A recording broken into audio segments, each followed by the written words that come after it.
Hey everybody, I figured I'd do this quick before we actually dive into the intro for today's episode. We have a drummer friend who is in need of some help. Gary from Donuts and Glory. Unfortunately, his daughter was in a pretty brutal accident over the weekend. Uh, yeah, some pretty severe injuries and then some obviously hospital bills. Unfortunately, it also happened out of state. So they have to pay to put themselves up to be near her. So if anyone can donate anything to the GoFundMe, we'll link it in the description. Also, if you just go on GoFundMe and search Marin and Heather, Marin, it'll be one of the first things to pop up. Also, I know it's an off chance, but if anyone happens to live in the St. George, Utah area that maybe has like an Airbnb, they could let the family stay in for a couple days. I know, it's asking a lot, but it's a great community. And if we could help each other out, that would be rad. And send some love outs and yeah, go from there. Very well said. Cool. Awesome.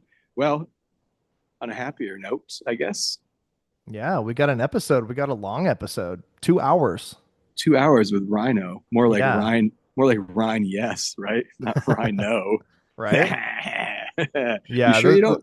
This sure was a you don't good wanna quit one. This? Huh? You sure you No, still no, wanna- no. Okay. No. All right.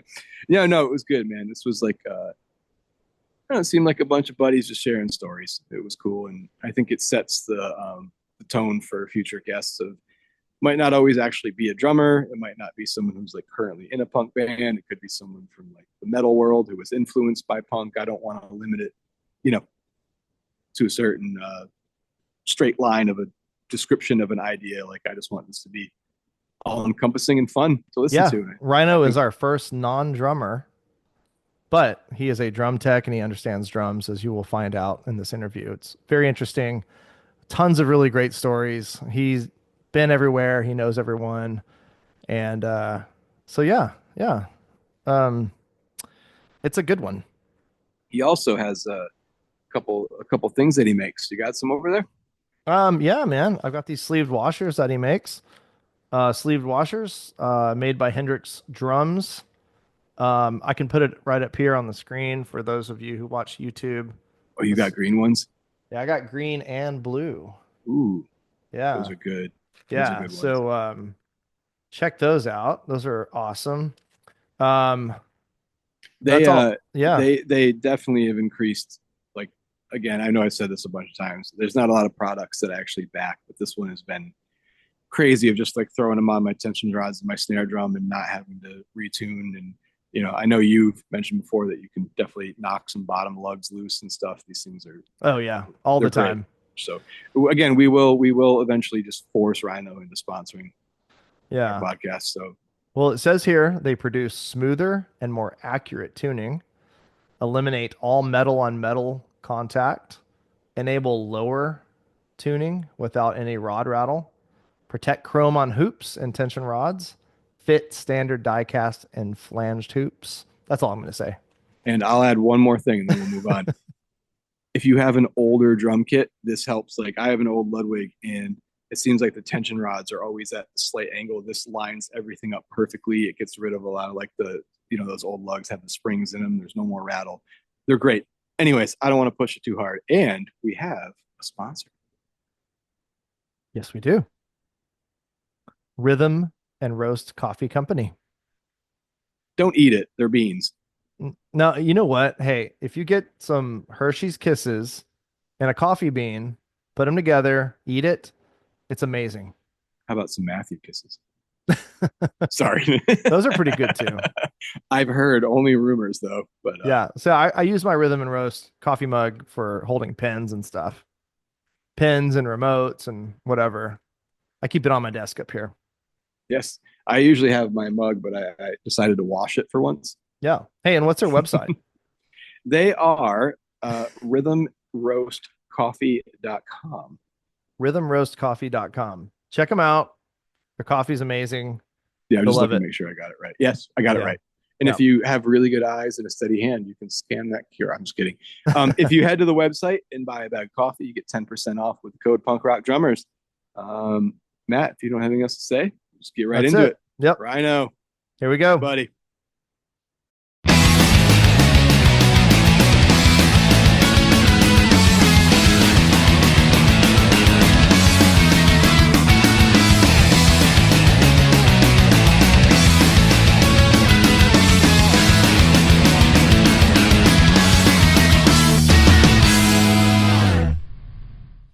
There we go. Hey, Okay. buddy. All right. How are you? Good. How are you? Just fine. I hope we didn't do this too early for you. No, I was up and then I was grabbing or I was filling orders is what I was doing, drum keys and washers. And now you're eating breakfast. No. Uh-uh. Coffee. Oh, this is Christian.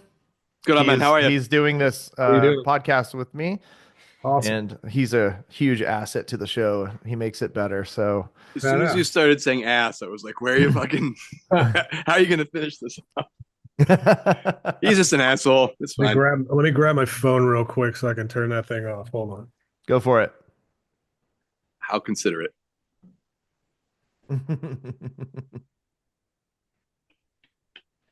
Because my phone never fucking stops. So let's just boom. Now I An don't know. important dude, man. You're in high Nah, demand. nah. And that's what we want to talk about today is Cool. why that is. What I don't know. Just Oh, kind of I know. just do what I do. All right. Yeah, Cool. man. So, Rhino, we've known each other for a while. Yeah. Uh, I don't know, what, 5 or 6 years, something like that. Through my Least. Yeah. through my cousin Tanner. Yep. Um, Tanner knows everybody somehow, and he knows all the like my favorite drummers. He's friends with all them, but I'm not. I'm friends with all the bass players, it seems. Which But is very weird, I think, because like you play drums for Down by Law. You like you mix it up with a lot of dudes, so it's weird that you don't know I anybody. know. I'm trying. I'm trying. But I also like, I think I was telling Christian, I don't think of myself as anything. Even at that Descendant show that you got me all access passes to, I'm like, is it okay if I go over here? And you're like, dude, just go anywhere you want. Yeah. Yeah. So Well, yeah, I mean, you don't yeah. want to get in there and start stepping on people's toes or literally like unplugging mics. Yeah. I came close last summer at that Bouncing Soul show of like stepping on a bunch of cables and unplugging them. So yeah, I see what you mean though. I've got a story like that. Actually, a couple. Let's hear him. Back in the day, my band used to play a lot with a lot of Fat and Epitaph bands and stuff, and we were playing with Strung Out, and I always videotaped all the shows when I was a kid. So I was filming Strung Out, and we were playing at Emos in Houston with them, and I'm standing next to Rob with my camcorder, and his amp kept shutting off. And like I was standing next to the plug, and I swear to God, I was not doing I was not anywhere near unplugging that thing. And every time it would shut off, he would look at me. I'm like, dude, I'm standing here like a statue. But it was like, oh, great, I'm the asshole. I'm the one standing by it, so it's my fault. So So It's that was Latchkey Kids. that was Latchkey Kids, yeah. Okay. Yeah, we'll talk about that too. so you're just like guilty by proximity at that point. Yeah, yeah, Yeah. yeah, yeah, yeah. Yeah, I'm Which always worried sucks. about that. Yeah, which sucks because then they're staring at you and you're like, dude, it's not me, dude. What's the same thing Yeah. like same thing as being the drummer or the bass player is anyone goes off time, even if it's not you, everyone turns around and looks at you. It's always Yeah, it's always our fault. More drummer than bass player, low notes you can kind of like hide, but for sure. Yeah. definitely Hmm. drummer's fault. Yeah. So, tell us a little bit about yourself. I mean, So, you're not a drummer by trade. no, I am not a drummer You whatsoever. are an insanely good guitar player, Mm, but I wouldn't say insanely good. I'm, I've I'm, heard o- you. I'm okay. I'm okay. I've heard Latchkey Kids, and maybe we'll try to play some of it. We'll edit some of that in if I can get a hold of some of it. Sure. Yeah. So not a drummer, but you build drums, you tune drums, you Mhm. place drums, you Yep. deal with drummers on a almost daily basis, Yep. either through text or on stage or Yeah. on the road. What's that like? It's interesting. I can give you a little back, history of like how I got into that. So 9/11 happened, and I was supposed to be in Europe um, with Phoenix TX and Newfound Glory on the 13th of September. So obviously that didn't happen. And then everything was just kind of at a standstill. So I went to a local drum shop here in Houston called Houston Percussion Center. And I had, gone to some local shows or whatever and seen these HPC kits around town. They were called HP Custom, and they were like insane. I mean, also this is late 90s, early 2000s when the giant kick drums were the thing, Those big So 24 by 24. the 24 by 24, the 22 22s. Yeah. And I was just like, fuck, those things are rad. So I went into the shop and basically go, it's like my grandfather said, if you want a job, go in, tell them you work for 2 weeks for free, just so they can see your work ethic or whatever. And so I did that. And I remember being taken upstairs to where they built the custom drums, and there was an old guy in there. His name is Mark Brown, and he was like the head drum builder, pretty much the only drum builder for HPC. And so I get taken upstairs and like, hey, Mark, this is Rhino. He's going to be helping you out. Fuck that shit. I'm not teaching him anything. Fuck that guy.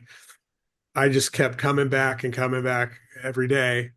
And then he kind of wore him down. But in the meantime, I had ended up renting a house, which was like 3 blocks from the drum shop. And I didn't know that that house was directly across the street from Mark's house. Oh no. So then we started hanging out, and then we started doing modern classic drums in his garage. And that was the first, custom drum company that I did with Mark. And then it turned into CDC, which was just me, and then now it's Hendrix. Mhm. So, but that kind of, 9/11 is what snowballed me into learning how to build drums and make drums. But, then touring picked back up, and I started touring again. So, and I've been doing that. I started with Phoenix TX, as far as professionally touring. I had toured with Latchkey Kids a couple of times, but professional wise, I got called by Damon Delapaz from Phoenix TX. He was actually an old drummer. He plays in a band called 30 Foot Fall. He was in Latchkey Kids for a while also. He called me. He's like, "Hey, we're going out with Blink, Unwritten Law, and Assorted Jelly Beans. You want to go on tour? Just kind of hang out or whatever."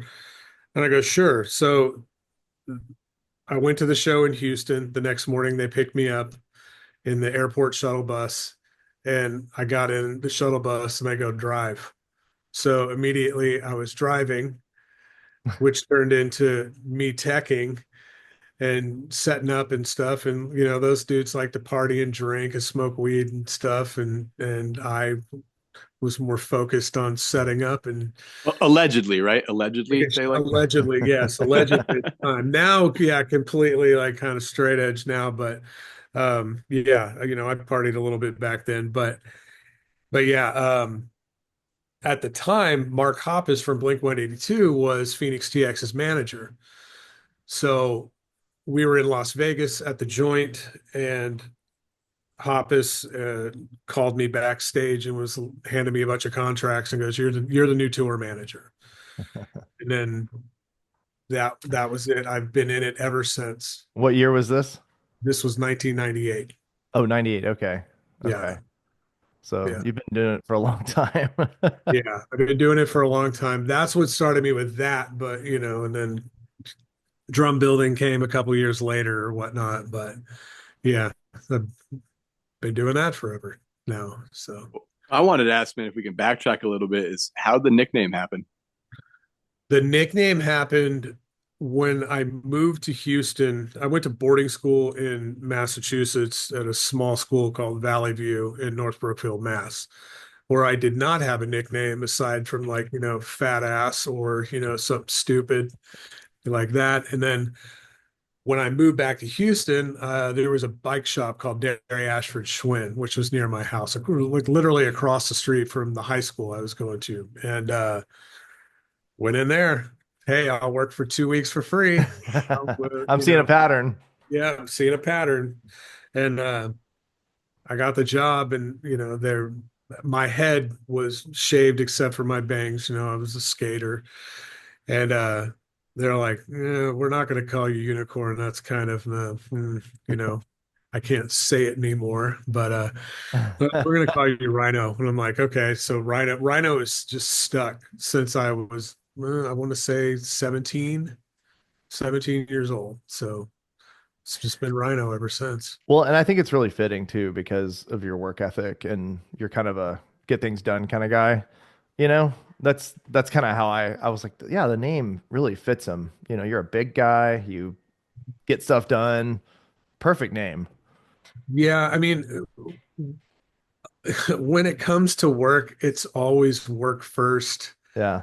I'll mellow out at the end of the night or whatever, but during the day, it's like it's just complete focus. Like get the job done. And until that trailer is closed at the end of the night, then it's just work mode all the time. I've been to several shows where you've worked and we get to talk for like 10 minutes and you got to work. Yeah. You're so focused on that. I've always felt bad talking to you because I'm like, he's got to be thinking of work this whole time. It's always good to catch up though. Oh, yeah, of course it's good to catch up, and some days are mellower than others, it just Yeah. depends on, every day is the same, but it's different. It's we're on tour, it's Groundhog's Day. But the challenge, the daily challenge is what's loading going to be like, and then what variables are going to be thrown at me during the show. Is Bill going to have a good show, or is he going to be throwing a stick at me? What's going on? Like it just Yeah. depends. I know I'm always nervous trying to talk to him after a show, talk to Bill after a show. Yeah, he is. Dude, I've been with them since 2012, and I still have my I still have my doubts of when to talk to him and when not to talk to him. I love the guy. I've only had good experiences, so No, he's great. He's like he's the best, I know. And how how I got into working with the Descendants was really weird too. Like I was at home working at a backline company, and we would do a festival. We provide backline every year for this festival called Summerfest. And I got a call from Kent Jameson from NoFX, and he at the time was working with Descendants, and he called me. He was like, "Hey, you're in Houston. You're gonna be there anyway. Do you want to tour manage the guys for this show?" And I'm like, "Man, sure, why not?" And it gave me an excuse not to have to do backline for the show. I mean, I got to rent it all out, but I didn't have to like go fucking around to any of the stages. I could just focus on the one band, which was great. Um, and so I had like 2 months to prepare for them to come to Houston. So I arranged like a car service to pick them up. They showed up to the hotel. I had manila envelopes with all their names on them. Like I had the check for them. I had all their credentials. I had like everything. And immediately Carl just goes, I like Kent, but Rhino seems to have his shit together.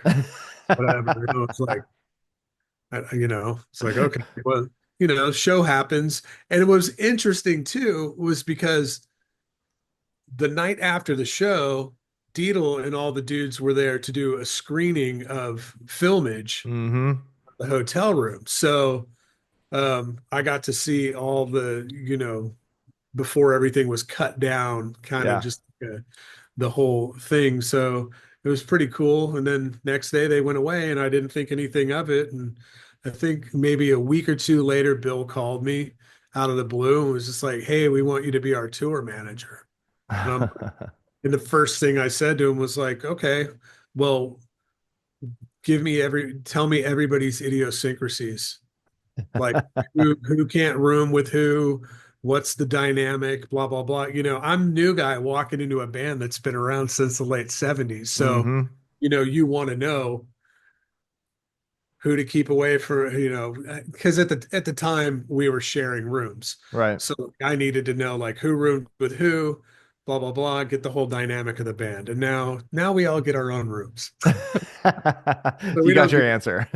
now we don't do that anymore. But I yeah. bet it was that Milo guy was out there cracking skulls and Yeah, beating Milo. beating Yeah. everybody. Yeah. Milo is such a punisher, Milo. Yeah. Loose cannon, that dude is. Like honestly, like this I work for Lagwagon, I work for Less Than Jake, I work for Rise Against, I work for all kinds of bands, right? Descendants is one of the easiest bands to be around and deal with. They're just everybody's so mellow and cool. And not that all the bands aren't like that, but every band is different. They all have their own language. Hmm. They all speak a different way. They all act a different way, and you have to be able to kind of weave into those scenarios with all the different bands. So So when you started with Descendants, did you immediately go into teching and managing, No, or did the managing first? Okay. no, I was strictly tour manager first. Bug was still alive, so Bug was tacking, and you know, Bug was kind of on his. I don't know. Bug liked to drink, so Bug was about the party. Um, and he was also older, so I'm one of these dudes who sits there and watch things on stage happening, and I'm like fucking like freaking out, going like, I need to go take care of that, but it's not my department, so what do I do? And Bug had always said, look, let's let Bill do what he does. Don't bother Bill, like leave him alone or whatever. And so the second show I worked for them, the first one was the Summerfest show. That was a one-off. And then they hired me and we did a series of Riot Fest. But Riot Fest wasn't just in Chicago. Riot Fest was in Dallas that year. It was in Toronto. It was in New York. And so this was the New York show. Um, it's like Bronx, Hot Water Music, us, forgot who else. But anyway, that day I'm standing up on stage watching Bill and he's making his adjustments. Like it takes him a long time to set up his kit because he's so meticulous. yes, So, I was going to ask you about that in a little bit. Go well, ahead. you have a firsthand I experience of the know, I know. yeah. So I, I was watching him, and I could see I could see what he was about to do. So I reached into the kit and I you know made the adjustment, and he like kind of stands back in the Bill Stevenson way and kind of starts, computing what I had just done. And he's like, so, so you knew what I was going to do before I did it. And I go, yeah. And he goes, so you understand drums? I go, very much so. He goes, okay, okay. And then like 3 days later, he was having me tune because he liked how I tuned the drums. Mhm. And what's interesting now is we have a bunch of like we have a we have our whole language when we both tune the drums at the same time. Like I'll go in and I'll pre-tune them what I think they should be because he wants them all to sound like kick drums. He wants them all super low. Right. As for a guy who owns a drum company and like also tunes drums very well, this is not what Mm. is standard for any drummer. Like there's tape on the bottom of the drums, there's moon gel. He wants them super dead and flat and just to sound like three kicks. So, when we did a rig rundown in Nashville, and I made sure that Al had all new heads on it. I took all the tape off of everything because I'm like, I can't have a rig rundown and there'd be all this shit all over everything. And then people are going, "Who the fuck your drum tech's fucking idiot?" Blah blah blah. So, but anyway, I mean, now he'll look at me, he'll go, how many shark fins are on the bottom? I'll tell him. We need a strap. We need a crumble bunch. We just have all these weird things up, sag it, yeah, for the Saget, rep. that's what it was. Yeah, Sag it, yeah. yeah. the Squinch Saget, it, I think. the Cinch Bob, it. yeah, the Bob Saget. Like, yeah, there's just so many, and we come up with new stuff all the time. Like the spare snare is called Precious. Like that came about. We were in St. Louis playing a show, and we had rented backline, and Bill put his shoes on the spare kick drum that the backline company bought or brought, sorry. And the guy comes over and he goes, "Hey, could you not put your shoes on the snare drum?" And Bill leans over and looks at me and goes, "Precious." Yeah. So now the spare snare is just precious. There's all kinds of stuff, and it's ever evolving. But yeah, And like you said, I do have firsthand experience. What you one do. time, and that was last I guess At was it Groveridge. October? Groveridge, yeah, that was fun. It took a while, but it was cool learning all the language that you're talking about. Like everything has a word, and Right. like you said, Saget, and I'm trying to remember them all. Squinch it, and it was like raise this symbol a quarter of an inch, and they up put it back down, and because when you mess with one thing, it messes up everything else has to be adjusted too, and I'm pretty particular, but that was a very new experience. It was a really cool experience for me, and I was sore afterwards from all the Hey, dude, I'll up and tell you, down. like we're going to Europe next week, Hmm. which is great because we have the same drum kit for a month. Now, the first 2 days are going to be the adjustments and getting all the memory locks and everything all set. It doesn't fucking matter. Every day there's going to be adjustments, even though everything is locked, even though everything is spiked. I it's great because I can get everything basically ballpark in like 10 minutes, right? His Hmm. kit goes up fast for me. But then then he comes in, I still do an hour with him every day. He'll come in early before sound check. He'll make micro adjustments or whatever. The riser's different, stage is different, floor's uneven, things happen. So he'll make his micro adjustments, and then what Andrew and I call Tone Hunter goes into effect, which is going through the monitors because I do the monitors for the band as well.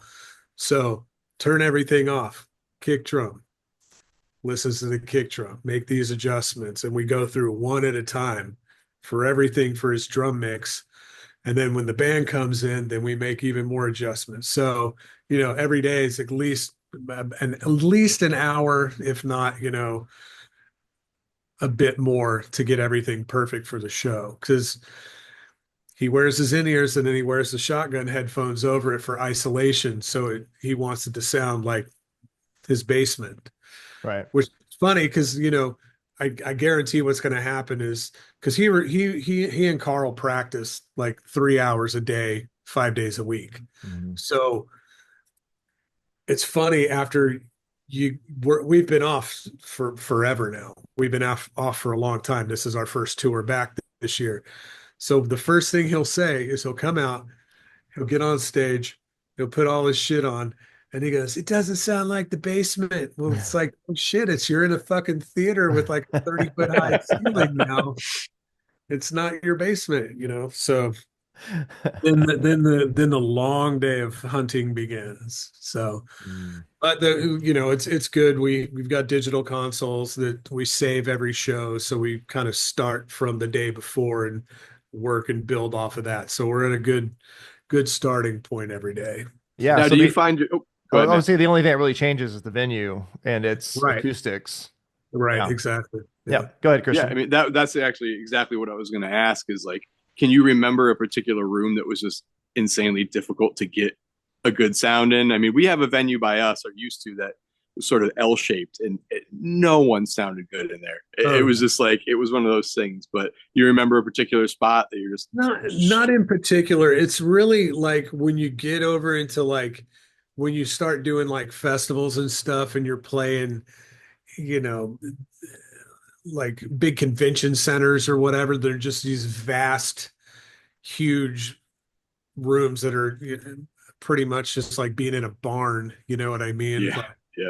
or whatever. So I mean they call that like auditorium hall or whatever when it's like that because it's just crazy sounding until people get in there and it tightens it up a bit, but Yeah, I didn't think about that. It's interesting to think of like you're doing the sound checks in practically empty, big, huge rooms, and yeah, yeah, I guess that's wow, that's interesting. I didn't think of that.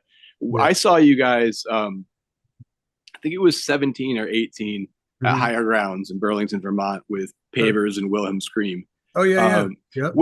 when you're out on a tour like that, are you just doing Bill stuff? Or are you kind of helping the guys, or does everyone bring their Oh own no, tech? Or well, for as far as Descendants, no, I set up all the backline.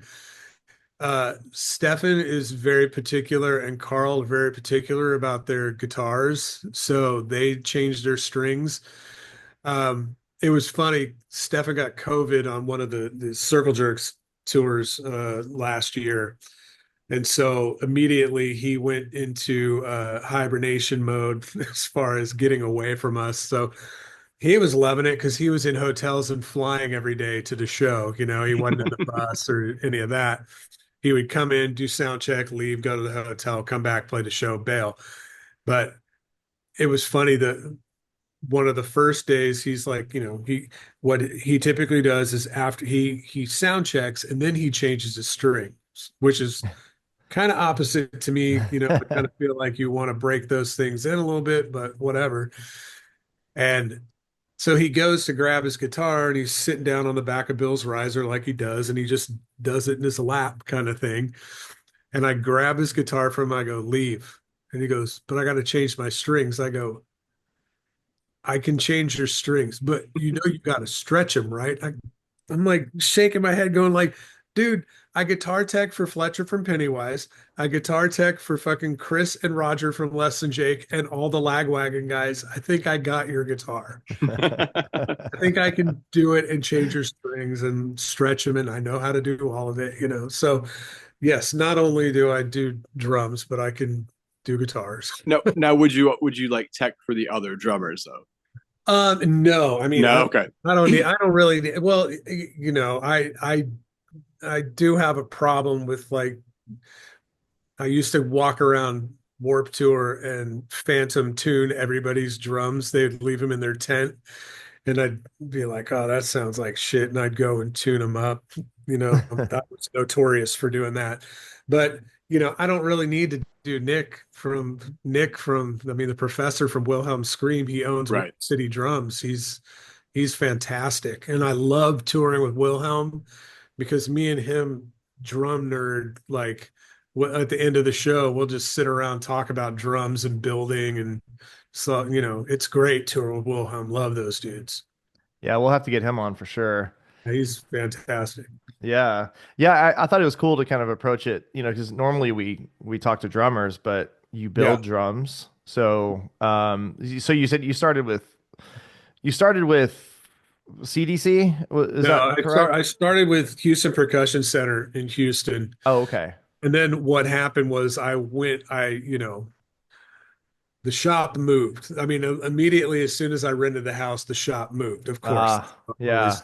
So, um, shop moved, and then the owner was like, hey, I was like, hey, I'll go on tour and rep the drums, whatever. I mean, we built drums for Teen Idols, for Less Than Jake, for the Bouncing Souls. We had done a bunch of snares, Big Wig, other bands, and anyway, I was like, look, slow here. I'll go on tour and rep the drum company and get sales for us or whatever. And, then when I come home, I have a job like in between tours.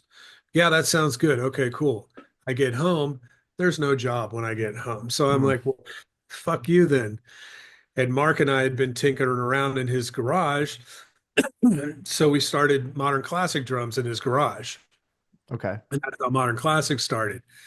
I mean, we made drums for quite a few years, and a lot of people have our stuff. Like Mike McDermott from Bouncing Souls, he plays in Joan Jett now. The snare that I made him, the we call it the Black Pearl. I made that drum, the 7x13 for myself, and I took it on Warp Tour, and he played it every day with the Bouncing Souls. And one day he just threw a bunch of money on it. He goes, "This is mine." I go, "No, fuck you, dude. That's my drum. Like, I'll make you another one." He goes, "No, this one." So I'm like, "Okay, fine." He's still play. That's his main snare with Joan Jett. I Mm. actually saw them, I think in 18 at that See Here Now festival Hmm. on the beach there. And then later that night they played at the House of Independence with Dave House. They did this thing, but I went up to him afterwards and I remember just distinctly being like, what fucking snare drum was that? Especially on the beach, like open like that, man, that thing had like a killer punch to it. And when he told me it was a 13, it's funny is like, just you picture a drum that sounds like that. I'm like, that's probably a 14 by like, 10 or something like that. Because you from that far back, you can't see the stage at all. But yeah, that was a killer sounding snare drum. Yeah, so good fucking work, man. That thing left an impression on me for sure.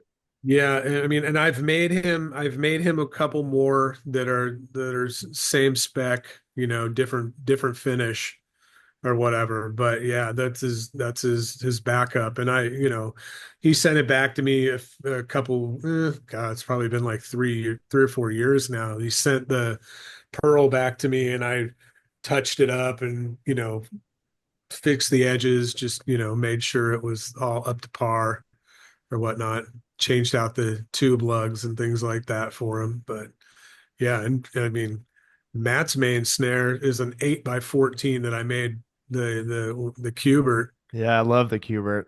Yeah, that thing's killer. I tune it. I don't tune it real tight. I like the bigger sound of it, and Yeah. so I mean that's what I use. I did use that walnut snare on Hmm. a cover project I was asked to do, and I couldn't get it. I couldn't get it to sound right, or maybe I was just really spoiled by the Qbert I snare. don't know. Does the walnut? I can't remember. Did the walnut have die-cast hoops on it? I don't remember. Yeah. I've got it. My studio is under construction, and I've got Yeah, everything packed up right now. totally.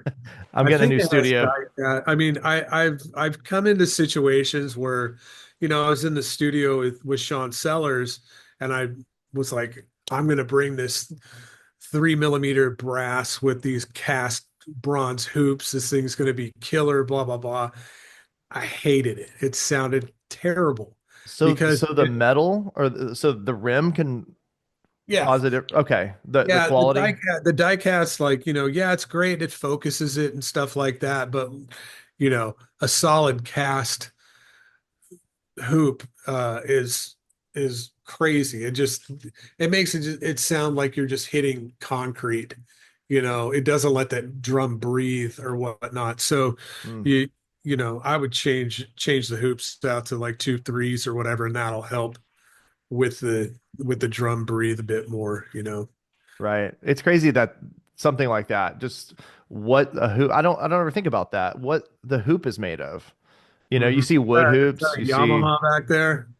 No, I got two art stars. Or Rat sorry. Tama. One's Yeah. like the ES, but they have the Mini hoops on them, and it's essentially the same drum just with different hardware on it. Yeah, There's yeah. like the cheaper and the you know, for I was playing a lot of like reggae and stuff at the time, so Yeah. I wasn't getting a good like rim click sound out of it. So I took it and I put a stick chopper on it Yeah. for but then the drum itself sounded like shit. So it's funny, like that's when I first dove into that experiment of just trying different heads and different rims per drum and stuff like Well, that. And it really I like, I can definitely give you a suggestion for that. please do. The the best hoop, in my opinion, is called an S hoop. Mm-hmm. I don't know if you've seen it, but the edges curve around. It's like the old Slingerland stick saver hoops that are kind Yep. of like this, except way more extreme, like this. So the the hoop kind of sits about that far from the edge of your head, but it's curved down like that. So every single hit is a rim shot, and for cross sticking, they're killer. Oh, yeah, I'll definitely have to look They're into only that. like $25. Yeah. Really. So Now you definitely got my attention. yeah. So I mean, yeah. I look it up. They're called S hoops. I mean, I went years with I would not touch any sort of metal snare drum. It was all wood. And then my local shop got two of these in from the same guy, and I hit one, and I said, "I'll take them both." I loved it. And then I got another. I think the other one's a 14 by 7 Gretsch, like one of the hammered. But it's not obviously not the bell brass. But I at that point kind of fell in love with brass. I think I like it because you can. This is the drum nerd shit right here, right? Yeah. I like the brass because I feel like especially the vintage Ludwigs. Like I have the acrylite and stuff like that. But when you Yeah. really start laying into them, they kind of peak. I like the brass because you can just hit it. It doesn't matter if you're tapping or smashing it; it still has a note to it. It Yeah. doesn't deaden it at all. So that was a good eye, by the way, seeing those back there. Yeah. Well, I mean, I definitely think I mean, when I was doing CDC, I mainly put S hoops on my snares unless somebody else asked.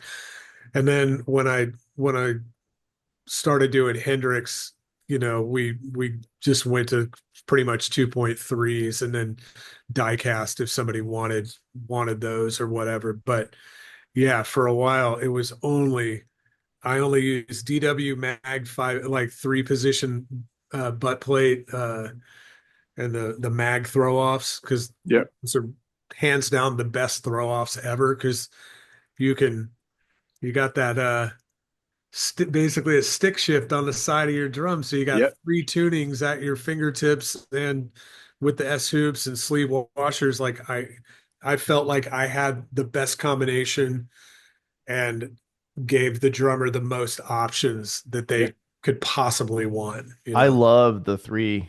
Uh, what's it called? The Three throw. position, the three Yeah, position butt plate, and they actually make a 5 position now. I know you made an identical one for Deedle, and you gave Yeah. him the 5. I got the 3. But honestly, I don't mess with it that much. So, but it's Yeah, it's I really mean, nice to have options.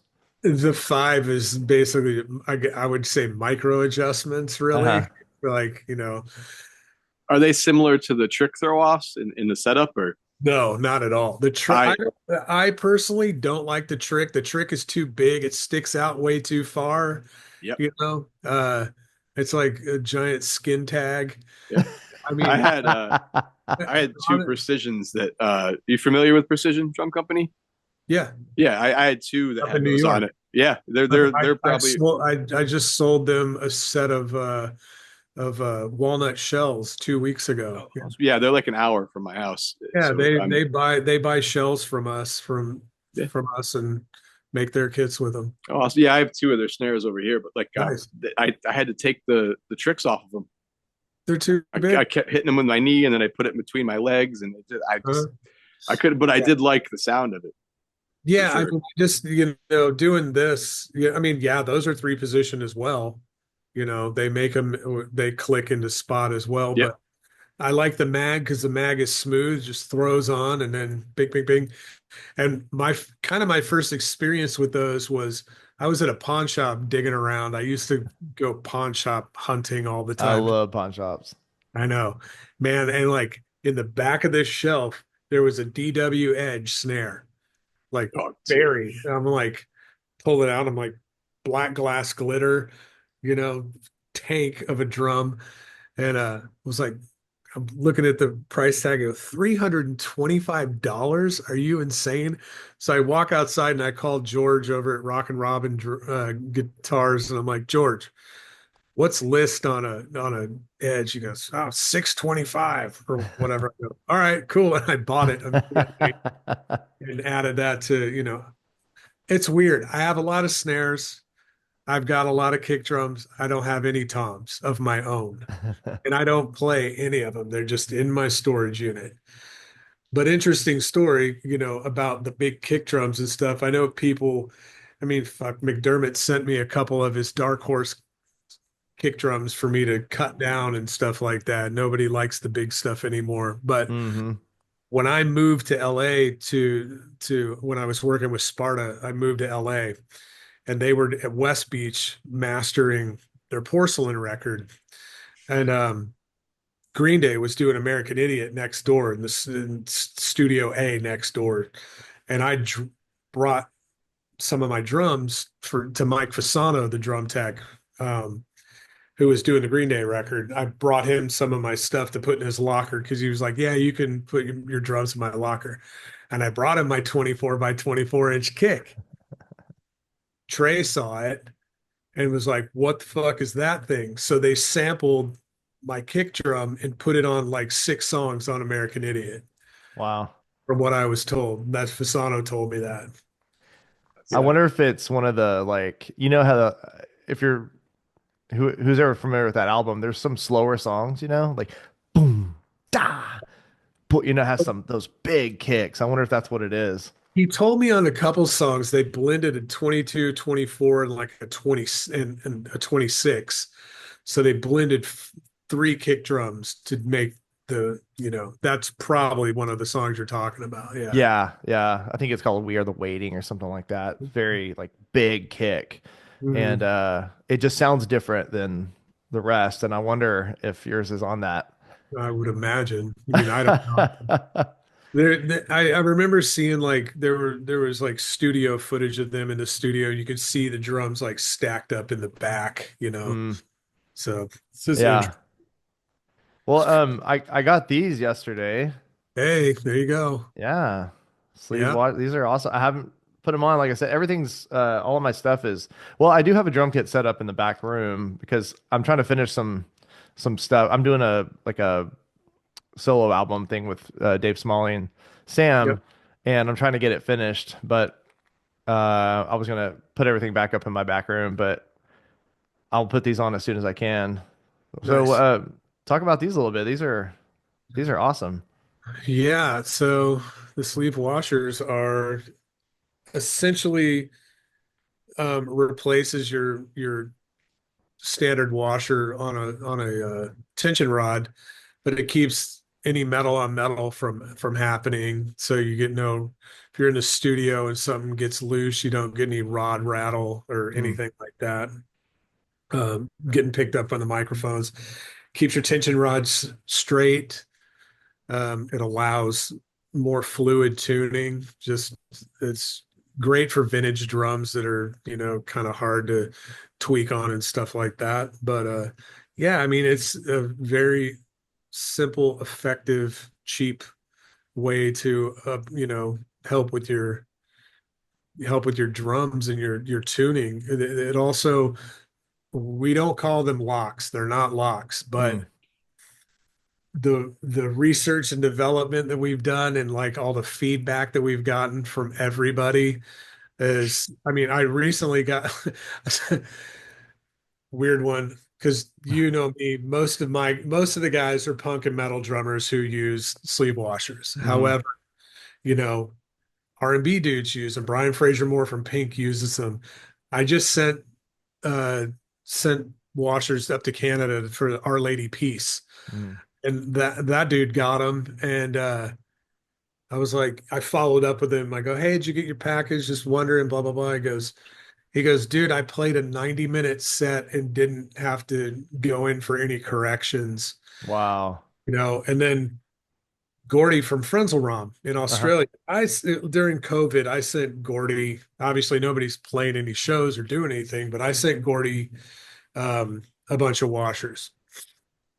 He finally put them on after COVID, and they had like a run of shows. And he goes, I finally put them on my drums.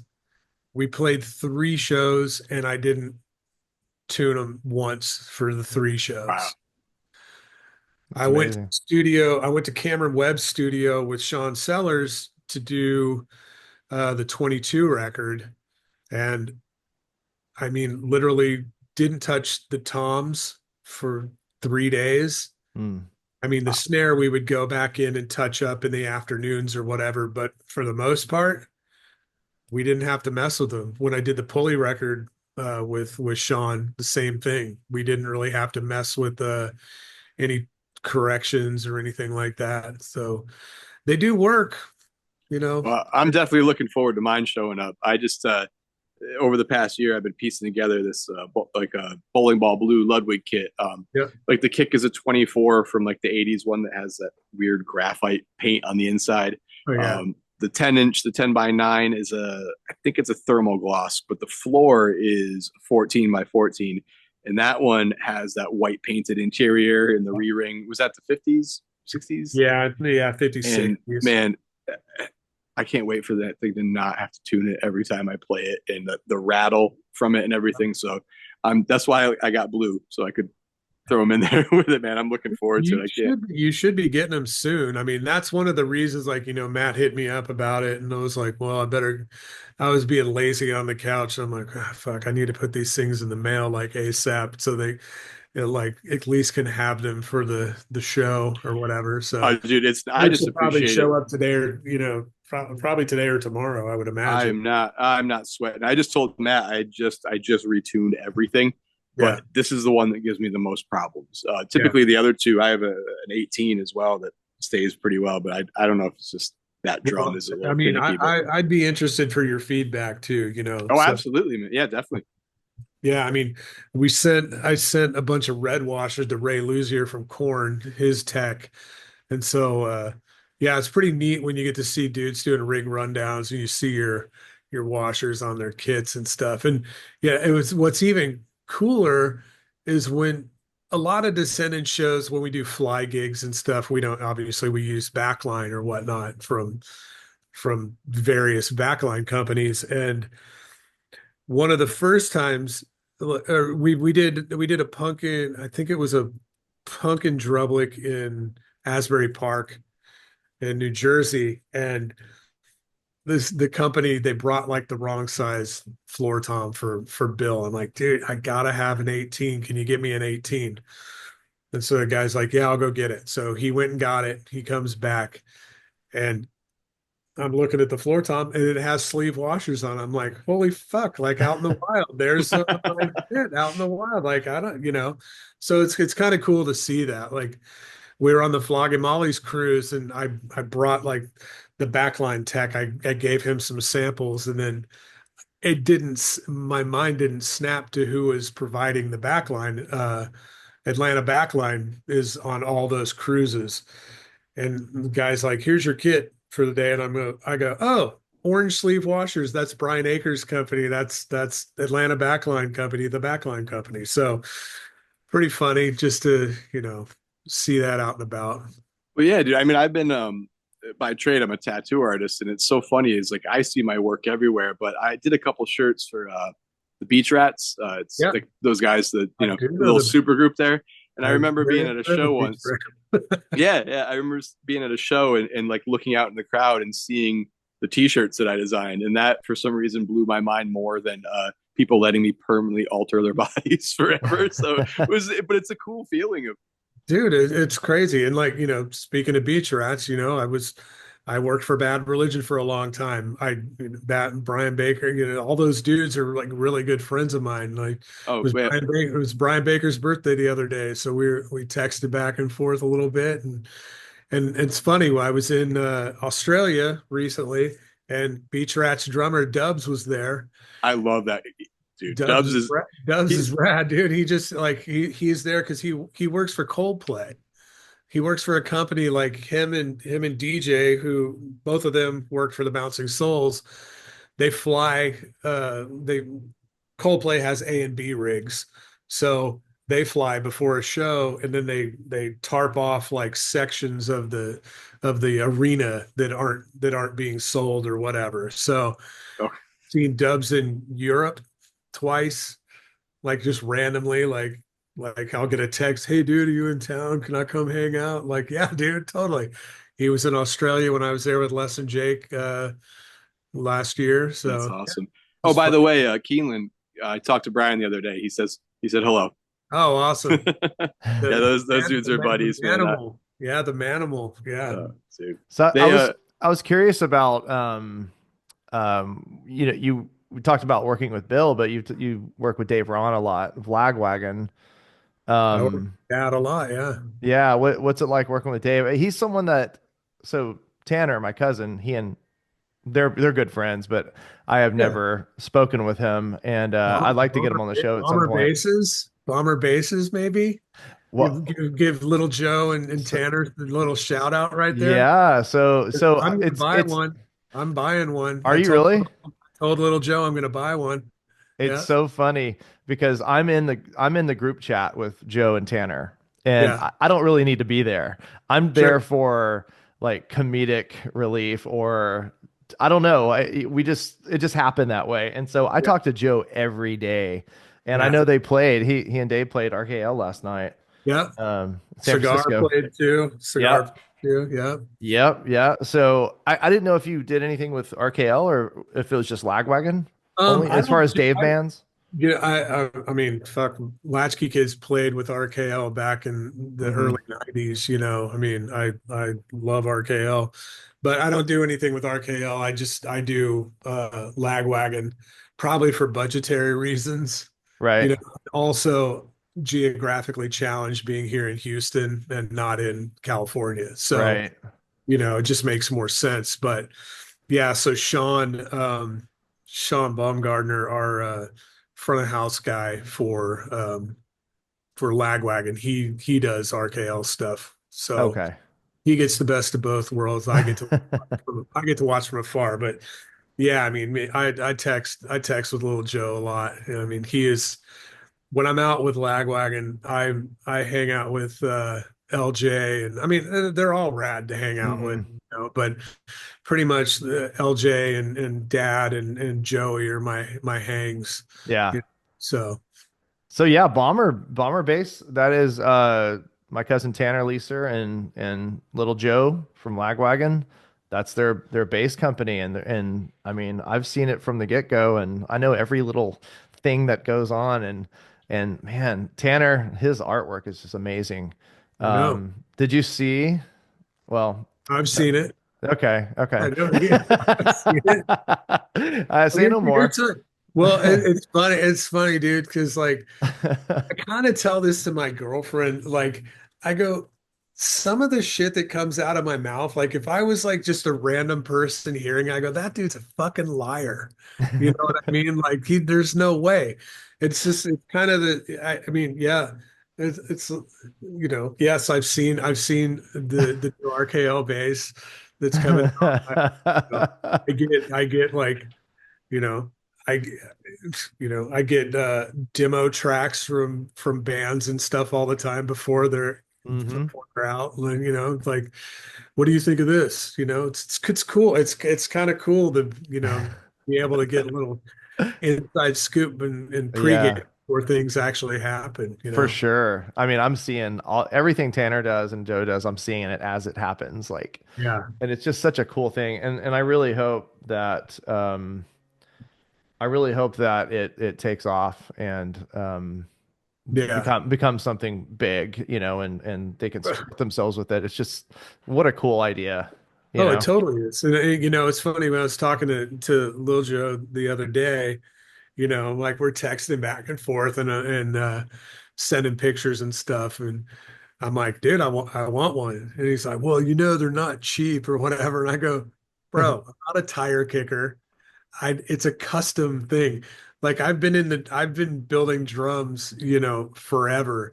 And I understand people like, I want this or I want that. But like, then you give them a price and then you don't hear from them ever again. They're tire kickers. And like, I told little Joe, I go, come on, dude. If I say I want something, I want something. Plus, it's custom. It's going to be built how I want it to be built. Like, do I need a bass? No, I don't need a bass, but I want to support him and Tanner, you know, and I want Tanner to do something cool. Tanner, if you're listening, what's up with my 3 millimeter brass shell that you've been painting for the past 3 years? I get that. He's been glass glittering a snare drum shell of mine for the past 3 years. So Oh wow. yeah.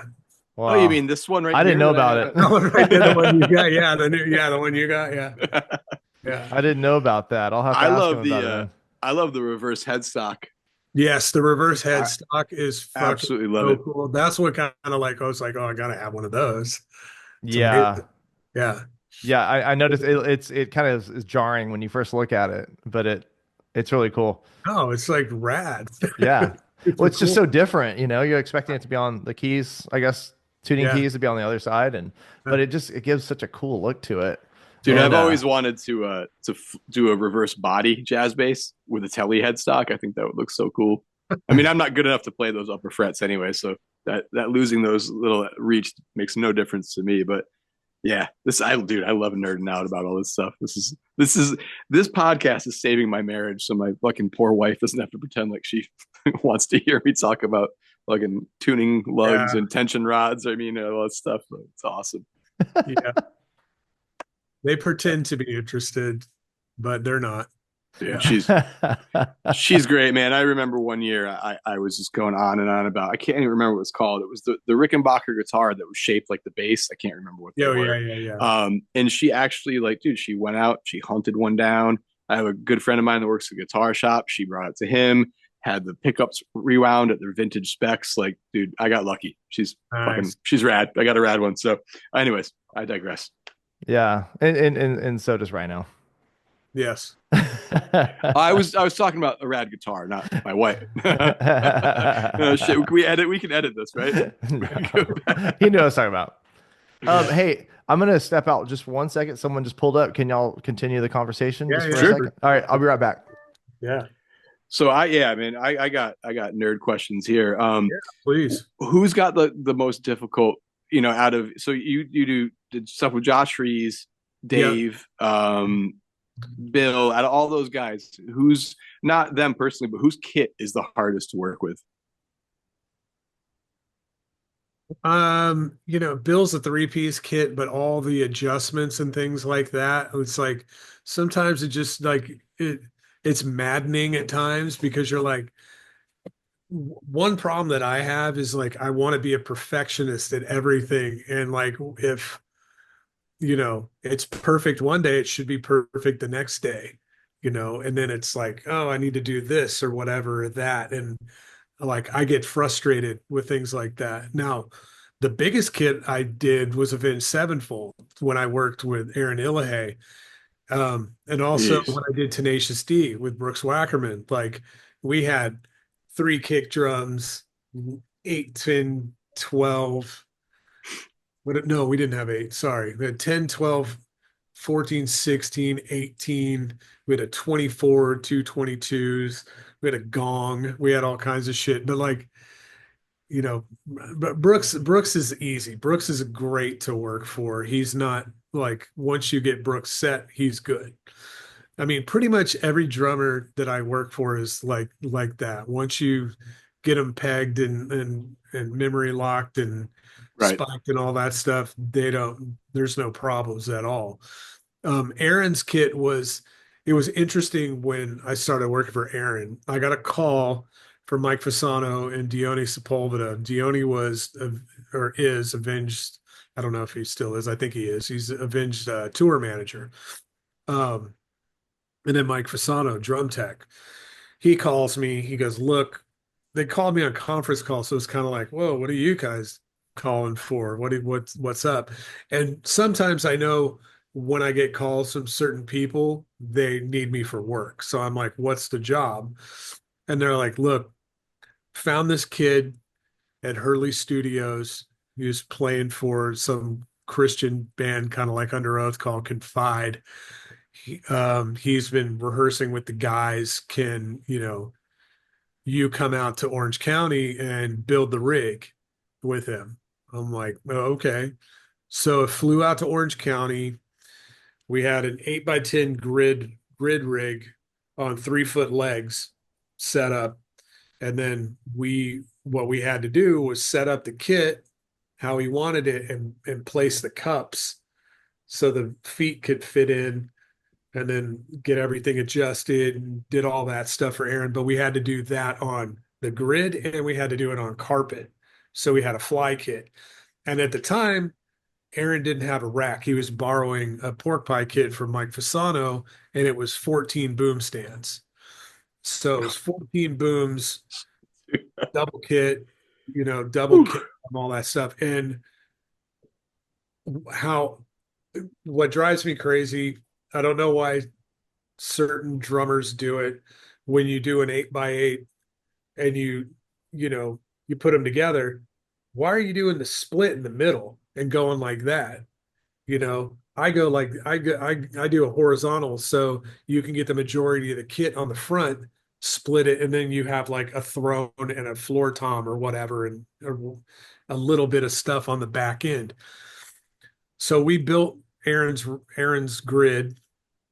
We spiked the carpet or whatever, so we had a B rig carpet if we had to fly anywhere. I knew what to do. Um, and then 2 weeks later, we're on an arena tour, and I set up the drums the first day and didn't break them down for like 7 weeks. Oh, it's gotta be awesome. They got forked into the truck every night. It was a winter tour, so the Vinge has all this fire and shit going off everywhere. I never had to change the rack tom heads the whole tour because like at the end of every night, it would go in a freezing ass truck and drive through the winter, and everything would tighten back up. So That's awesome. I didn't change the racks and floors at all that whole tour.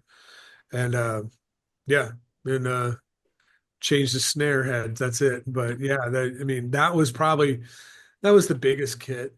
And then we're in South America. We went to the carpet. And what was funny with the grid, it took me an hour and a half to break everything down the last day of tour because I didn't know where anything went in any of the cases. I was like, at them, it's like fuck. But then we flew to South America and used the carpet, and I like after 2 days, I would have that kit up and down in 20 minutes.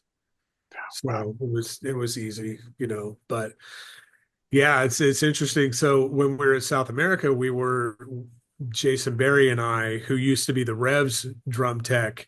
He didn't want a drum tech anymore after Rev passed away. It was like his best friend, which is understandable. So the guys talked him into being the set carp.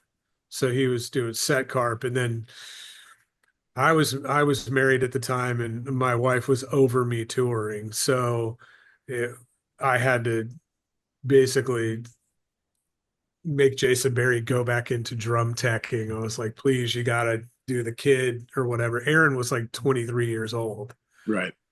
He was super green. And um, anyway, so Jason went back to doing that. But when we were in South America, Jason and I were designing the rack and all that stuff. So I got a call after I quit. I left and I was working for a backline company called Soundcheck here in Houston.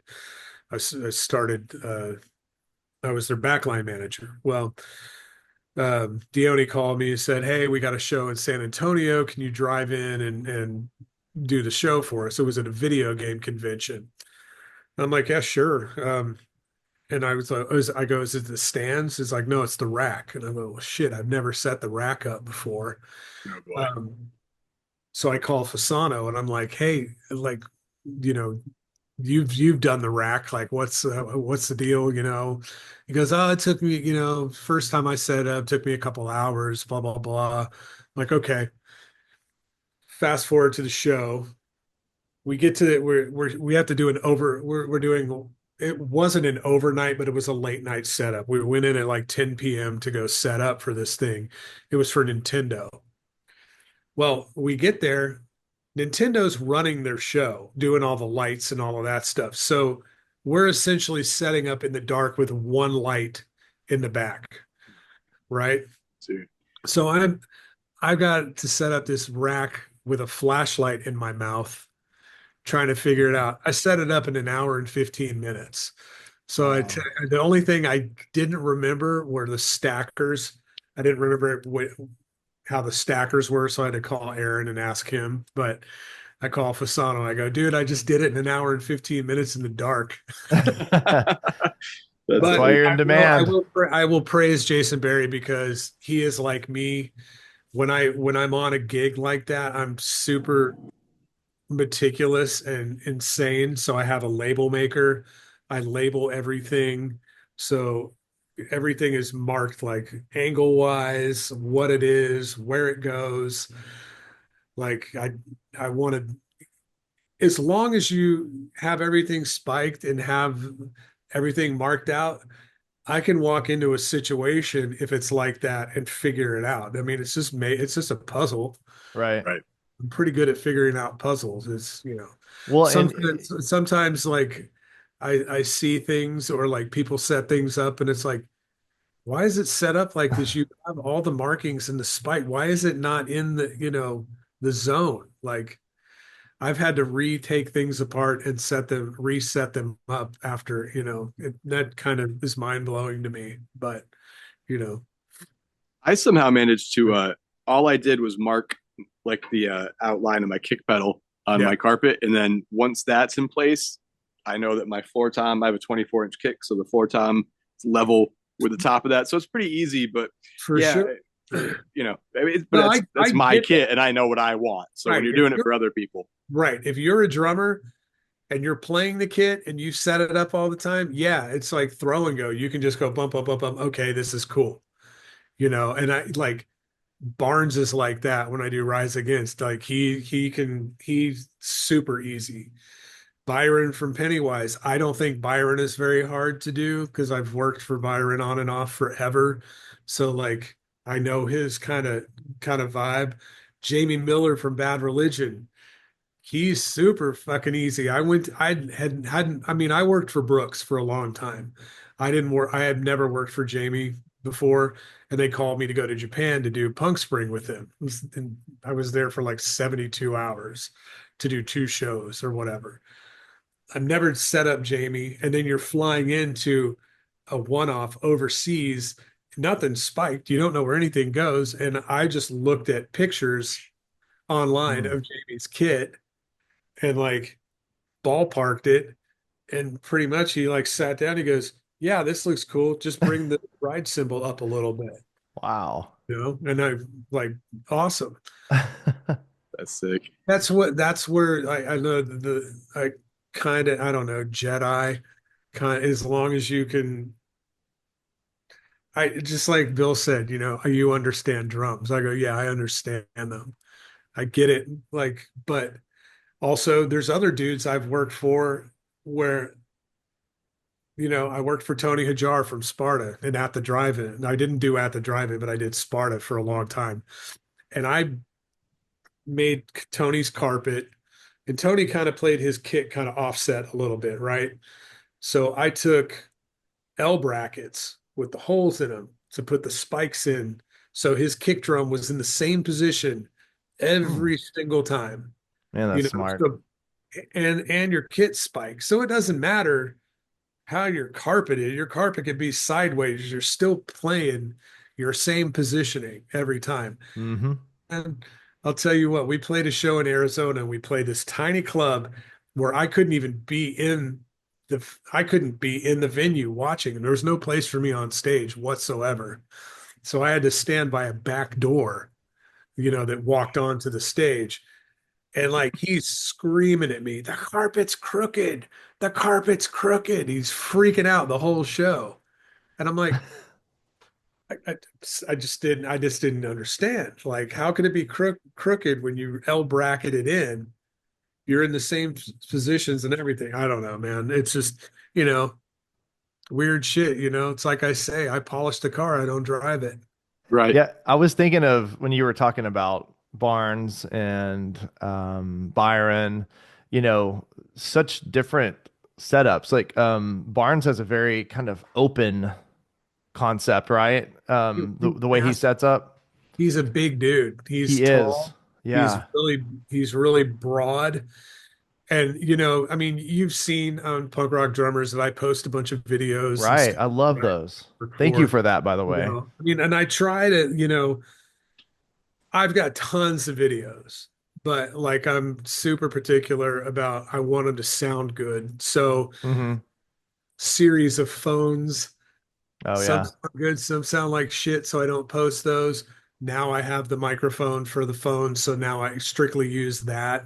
I have a Shure MV88 for my phone, so all the videos sound good They do now. sound good. Hmm. Yeah, so like I'll be using that from now on or whatever, and getting more footage. But anyways, um, with Barnes, it his setup is it's a three-piece, but it's kind of weird. Actually, no, I think he added another floor tom now, but kind of weird. The rack tom is way out in front, Yeah. and then the snare is like in the middle of the kick.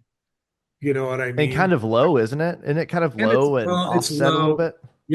like yeah, because I Yeah. mean, and it's funny because posted a comment on that video not that long ago, like the other About day. posture, Going like, maybe? huh? Was it Yeah, about I mean posture the or something? posture one. I mean, fuck everybody who's crying about Yeah. posture. I mean, he plays how he plays.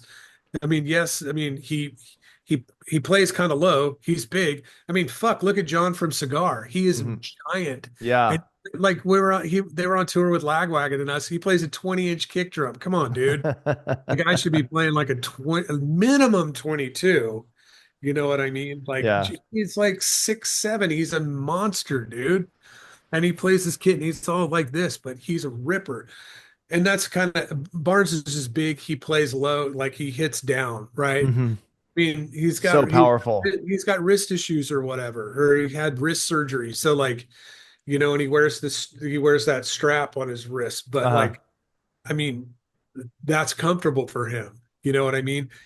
But the comment that I'm talking about is somebody goes, it's crazy how he plays because he looks like he's playing in slow motion all the time.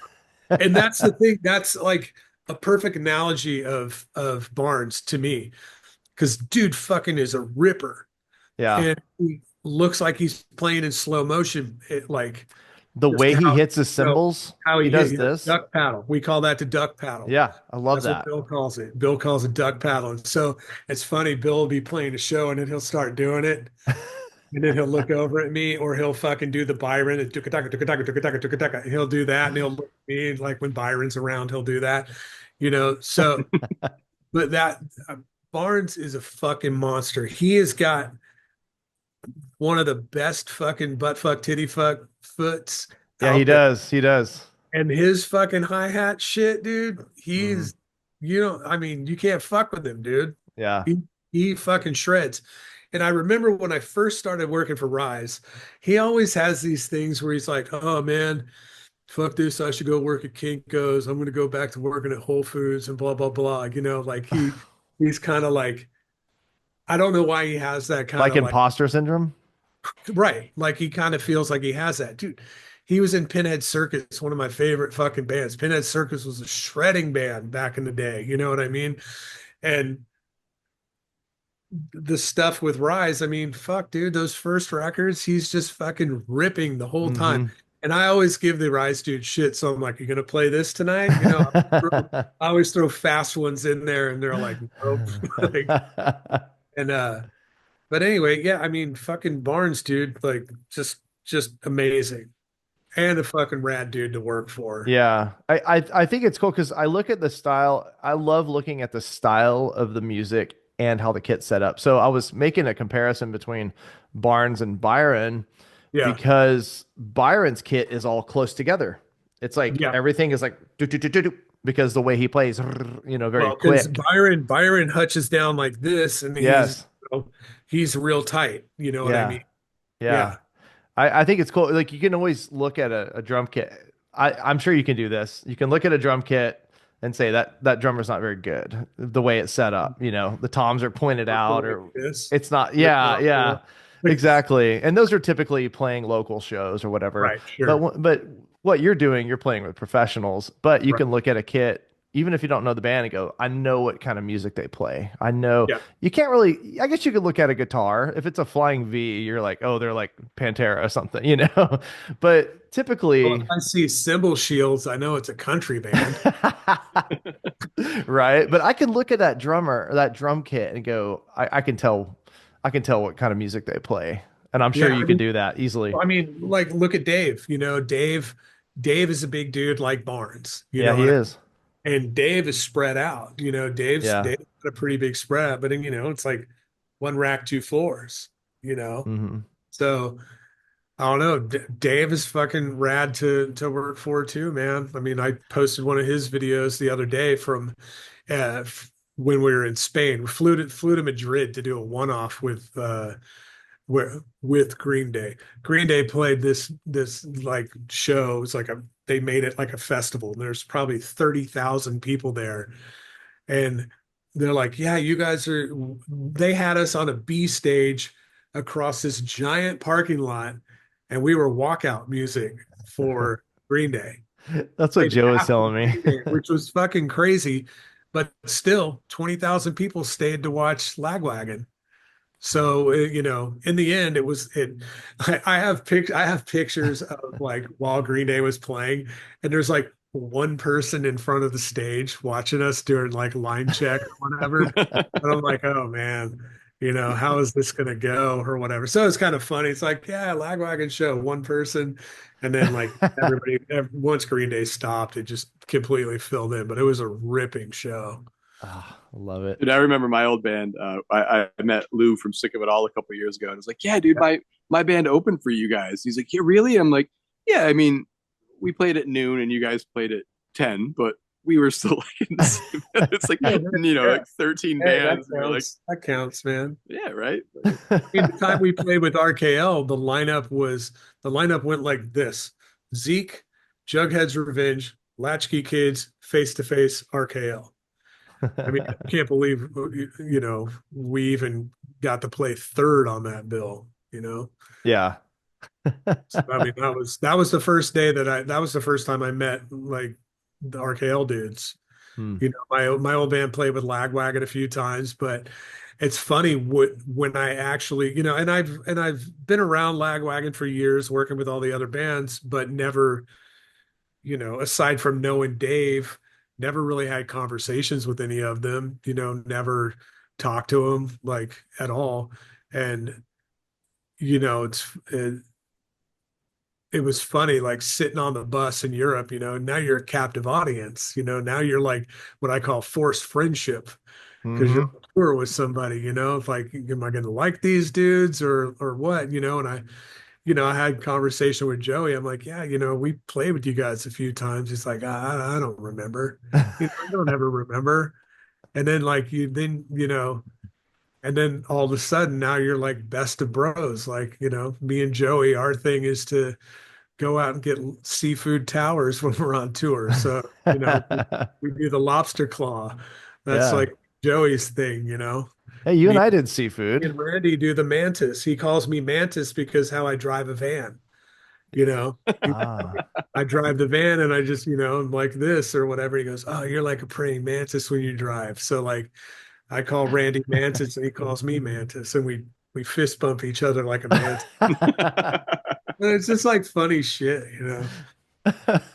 I was telling Christian, I said, you and I got seafood on the beach Yeah, one in Galveston. time. Yeah. That was That, good. that was amazing. Yeah. Yeah, it was fun. It was funny. I've got a kind of a Joey story.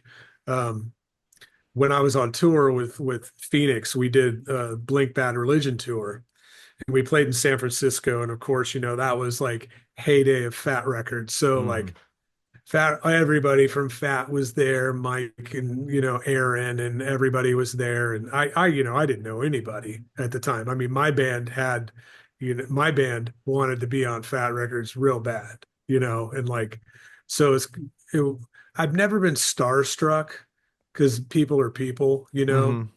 but it's like okay, you're backstage and everybody's there, and so I see Phil from Limp.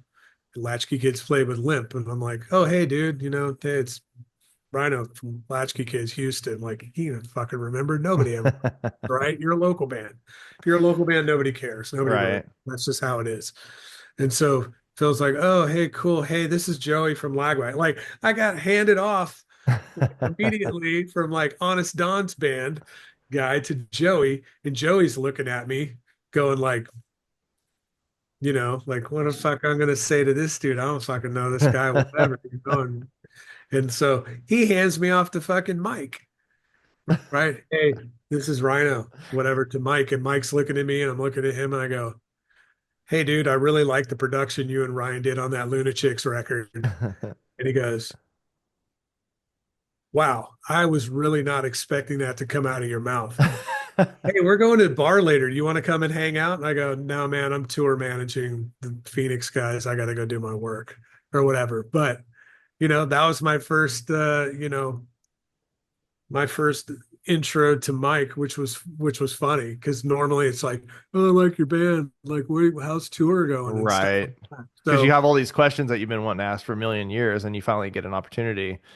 But but you, you know what? I don't really have questions for those dudes. You know what I mean? I feel Mhm. like, granted, yes, that was, I mean, maybe that was MySpace days or Friendster days. I Sure, don't know. yeah. But like now it's like you don't even like, what's the point? You don't need to ask the questions. Everybody lets you into their lives via social media. So like even if I don't see somebody for X number of years, I know what they're doing. I see Yep. every day what they're eating or what Yep. they're fucking doing or who they're hanging out with.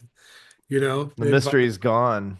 The mystery's gone. So you don't really have anything to catch up with. So I mean, you do, but you don't. It's like, hey, I know where we're at. We can just skip all the like. We can just go into it. It's like walking in a production office for a band that you haven't worked for like, I don't know, X number of years. You walk into production office and it's the same conversation you just picked up right when you left off. Like, this dude's being a dick. This guy's crying about blah, blah, blah.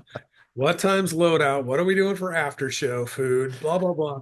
It's all the same. It's funny. It's just it's like laughable. It's really good. It's just funny stuff. But Did just you an ever observation. did you ever have like a really big starstruck moment or Um, my weird starstruck moments are that I like weird bands. You know what I mean? I like weird, obscure bands. Like, so we were doing a festival over in Sweden. I was with Bad Religion. Millencolin was playing. I think Flogging Molly was playing. Bad Religion, No Effects, and Rodrigo from Satanic Surfers was there. And Adam Schwartz goes, "Hey, Rhino, this is Rodrigo from Satanic Surfers." And I'm just like going, "You're fucking in Satanic Surfers." I don't know if you know Satanic Surfers, but Rodrigo Mhm. plays drums and sings. Fucking like one of my favorite all-time bands. Another band like that, fucking Etienne Dion from Mute. I don't know if you've heard Mute Yep. before. Yes, Mute is so good. Holy motherfucking shit, dude. You've talked to me about Mute. Mute rippers, just Hmm. redders. Like, and yeah, and Etienne's one of the coolest fucking dudes ever on the planet. Like, he's a killer photographer. His photography is crazy. Matt, you would love it. Yeah, I Um, want to ask you about yours too at some, in this yeah, for conversation as sure. well. Yeah, go ahead. But anyway, like, I mean, we played a show in Quebec City with Pennywise and Etienne. We had a day off, and Etienne came out and hung out with me and Byron like all day. Took us around the city. Went and just hung out with him, and just genuinely a rad human. The drum key we made for him is fucking awesome. He designed it himself. He's a Wow. killer designer. Like, I mean, dude, the guy, I got nothing but good things to say about him. But anyway, back to Rodrigo, I'm just like, you're in fucking Satanic Surfers. And so when I was with Bad Religion, Graffin never would ride on the bus, right? Hmm. Graffin always flew or drove himself to the next show, stayed in hotels. He didn't like the bus. I guess he just couldn't sleep on the bus. Well, Yeah. it was always a big event when Greg would ride on the bus with us. So that night he was riding on the bus with us. And so I'm standing there, I'm talking to Rodrigo, and Greg walks up. And Greg's like, "Hey, bus calls in an hour, just so you know." He's trying to be funny, like making a big deal about him riding on the bus. I'm like, yeah, okay, dude, whatever. And like Rodrigo's like, "That's Greg Graff." And I go, "Fuck, who cares about that, dude? You're a surfer, right?" Like, yeah, I know that guy. Fucking like, That whatever. had to feel good. Fucking Satanic Surfers, dude. So yeah. Anyway, that was kind of like, yeah, I mean, I like old weird 90s punk bands that, you know, I'm still stuck in that 90s era of music. I still like, I I am think too. most of us are yeah, at I this mean, point. like, dude, I like weird pop punk. I like Rhythm Collision. Oh wow, I haven't heard I that like one in a Drill while. Car. I still listen to old shit, like, I don't know. I listen to a lot of Sam I Am. A lot of Sam I Am. I listen Ways Away, which is Jared Shavelson, who's, and it's got Sergey from Sam I Am in that band. That's one of the newer bands that I like. It's just, I don't know, man. Just I like a lot of old stuff still. Yeah, yeah. I think one of my weirdest moments was I was in Jersey. I'll go down there every once in a while and tattoo at Keeneland shop. And he's Yeah. like, "Oh, come to practice with me." And I thought we were going to a Bouncing Souls practice, and Go to Brian's we house. show up at this house and knocks on the door, and Brian Baker answers the door. And dude, keep in mind, it's me, Baker, the dudes in the band, and then just me. So I'm like Yeah. sitting on a couch in Baker's basement, and I'm like, And like dude, and how rad is Baker's it's basement? great. But I'm like, dude, I'm from small town upstate New York. So Yeah. here I am, and I'm like looking at all the guitars on the wall. But now I'm like, I can't watch them play because it's fucking weird. But then if I sit here and stare at my shoes the whole time, I just like we got out of there, and I, it was weird. I never thought I would say this, but I couldn't have been happier to get the fuck out of that guy's house. It just being the band and just me, it was so awkward. And he was super nice and like invited us back for a barbecue, and then it wasn't, But I maybe more mortified than starstruck of like, what am I supposed to do in this situation? Like, Well, I was invited to go to Bill's house last year for breakfast, and Stacy cooked breakfast for everyone, and I'm walking up to Bill Stevenson's house, and he invited me in and talked to me. I was like, I'm just gonna stand here and be awkward. No, he came over and talked to me the whole time. I was like, Yeah. how cool is this guy? And Yeah. and Mark was there, the doctor who saved him. Yeah. Nagel. He fixed my glasses. Awesome. So, I mean, what a cool experience that was. And Yeah, it's a trip. I don't really go to dudes' houses, but it's funny, like his house when he lived in DC. And then when we were in Asbury with Rise Against, Brian called me up. He's like, "You're coming to the house for lunch." Okay, so him and Victoria, his wife, picked me up and Mm. gave me the tour of the house and then the garage. The garage is fucking crazy. oh, I didn't get to see the garage. I'm not special. All the paraphernalia. I mean, you're looking at like old Dag Nasty, old fucking Down by Law stuff, like crazy junkyard shit, fucking government issue. And, Like, and oh, and what was the address again? I was kidding. I mean, He'd be thrilled. just crazy to see all that stuff. And then, you're having, I mean, I love Brian and, we go have coffee, whatever. When he's in town, he calls me up. I drive him around, take him to, you need to do something here. Come on, let's go. I'll go grab him. And, I took him to, last time they were here, I picked them up and took him and Jay Bentley and Rick Marino to Blood Brothers Barbecue, which is my friend's barbecue place. And we had a crazy spread of barbecue. So it's rad. But you know what, Matt, you've one up me. I've never been to Bill's house. It's And amazing. funny story, when I had never been to the blasting room and we did the blasting room 2025 show, or the not 2025, excuse me, the 25 anniversary show, right, in Mhm. Fort Collins. And like Hagfish played, Armchair Martian, Love uh, Hagfish. Rise, Wilhelm, Descendants. I all played too. Hmm. Smalley came out and did songs also. I love Smalley. And so at the end of the night, I'm down, and I mean it's insane. Like the guest list was crazy. Downstairs at this venue is just everybody, all their buddies or whatever. So I go down there, and Jason Livermore's down there. And granted, I have never talked to Jason Livermore. Latchkey Kids did a tour in 1996, and we played in Fort Collins at Starland Ballroom, and Wretch Like Me opened for us. Mm. I don't know if you know who Wretch Like Me Yeah, is. that's Abe's band. Yeah, Abe I love and Abe. Livermore, Oh yeah, yeah, yeah, yeah. fucking Jeff from High on Fire. Hmm. and I'm Abe, who sings for RKL now. for RKL now. Hmm.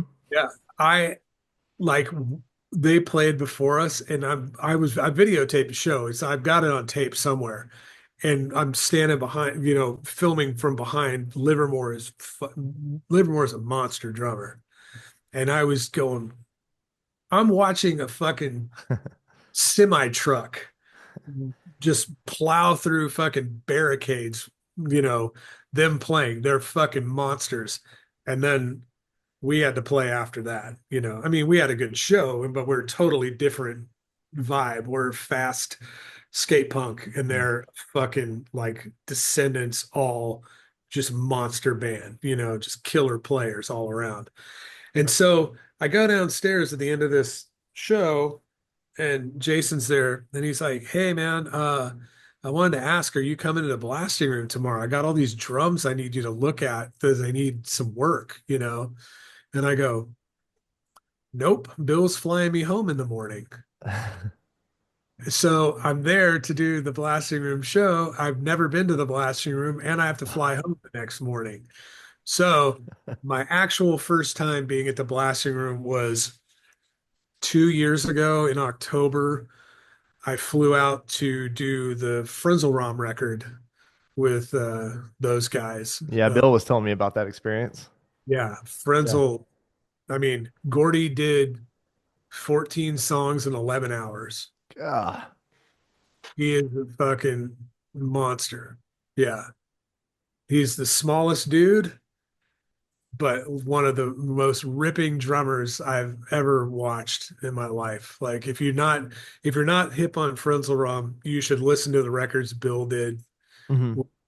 Cup of Pestilence, You Smoko? Smoko. Yeah. What else did he do with them? I forgot. He did one more with them. Well, it's hard to hit that clean and play that fast, honestly. Oh, for sure. Yeah. So I'm always amazed by drummers who can do that, who can, Yeah. 'cause sometimes I see drummers play that fast and their snare is just almost non-existent. You hear hi-hat, and then you hear one kick, Yeah. Oh, yeah. you Yeah. don't hear anything. Yeah. So, He's very consistent. I mean, Jared Nathan from the Pairs, shredder also.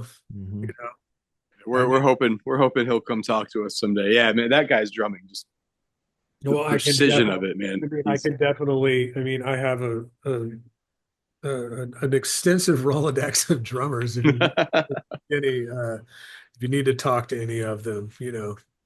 We went, my wife and Tammy and my daughter Lee went on a tour, the Blasting Room last year, and Bill was our tour guide. And he was so excited the whole time. I loved it. And he took us into one of the isolation booths. He's like, "Do you notice anything odd about this room?" And he's like, "Look around." Yeah, yeah, you know what I'm talking about. And I look up, and the baffling are black flag symbols. Yeah, right. Exactly. He was so happy. And they weren't black, or there was no contrast. It was like a beige, I think, color. So it didn't like stand out really really boldly, but I knew exactly what he meant as soon as I looked up. Yeah. He was just so excited there was a story for everything. Every wall in that studio, there's a story for it. So and so came and built this, Yeah. you know, Yeah, or Jonathan at the studio, he does a lot of their stuff. He's like the genius behind a lot of stuff that happens at the blasting room. mhm. And and if you're wondering about what this is about, Yeah, buddy. you're wondering about this is the guys don't know that I got this made. This is a joke. I'm going to wear it next week on in Europe. So when Good Riddance was on tour with Snapcase back in the day, apparently the Snapcase dudes they were the type of band that would take a sip of out of their water and just leave them everywhere. Just like water Mm. bombs with like a sip of water out. Oh And yeah, then, dude. I have a 7-year-old. I know. yeah. So, so the nickname for those are Snapcase water. So like on the whose Snapcase is this? That's what we call them on tour. So it's a Good Riddance Descendants thing to call them Snapcase. So Who this designed that? our our we got our little buddy Oscar Caps who comes out and helps us out occasionally. He's one of Andrew's proteges. He has been on tour with us when we go out with the circle jerks. He comes and he helps Andrew set because Andrew's busy. He's doing circle jerk sound and descendant sound. So he kind of comes out and he sets up front of house or he sets up monitor world, and then he'll do. He was doing front of house for the adolescents and monitors for circle jerks. Mm. This kid's like 22, 23 years old. He is gonna be a fucking. He's a rad sound guy. He does Dead Kennedys now when they go out.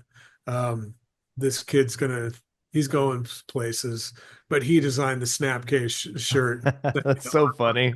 Like, dude, yeah. He's the one who made the Rhino with the no set list shirt posted.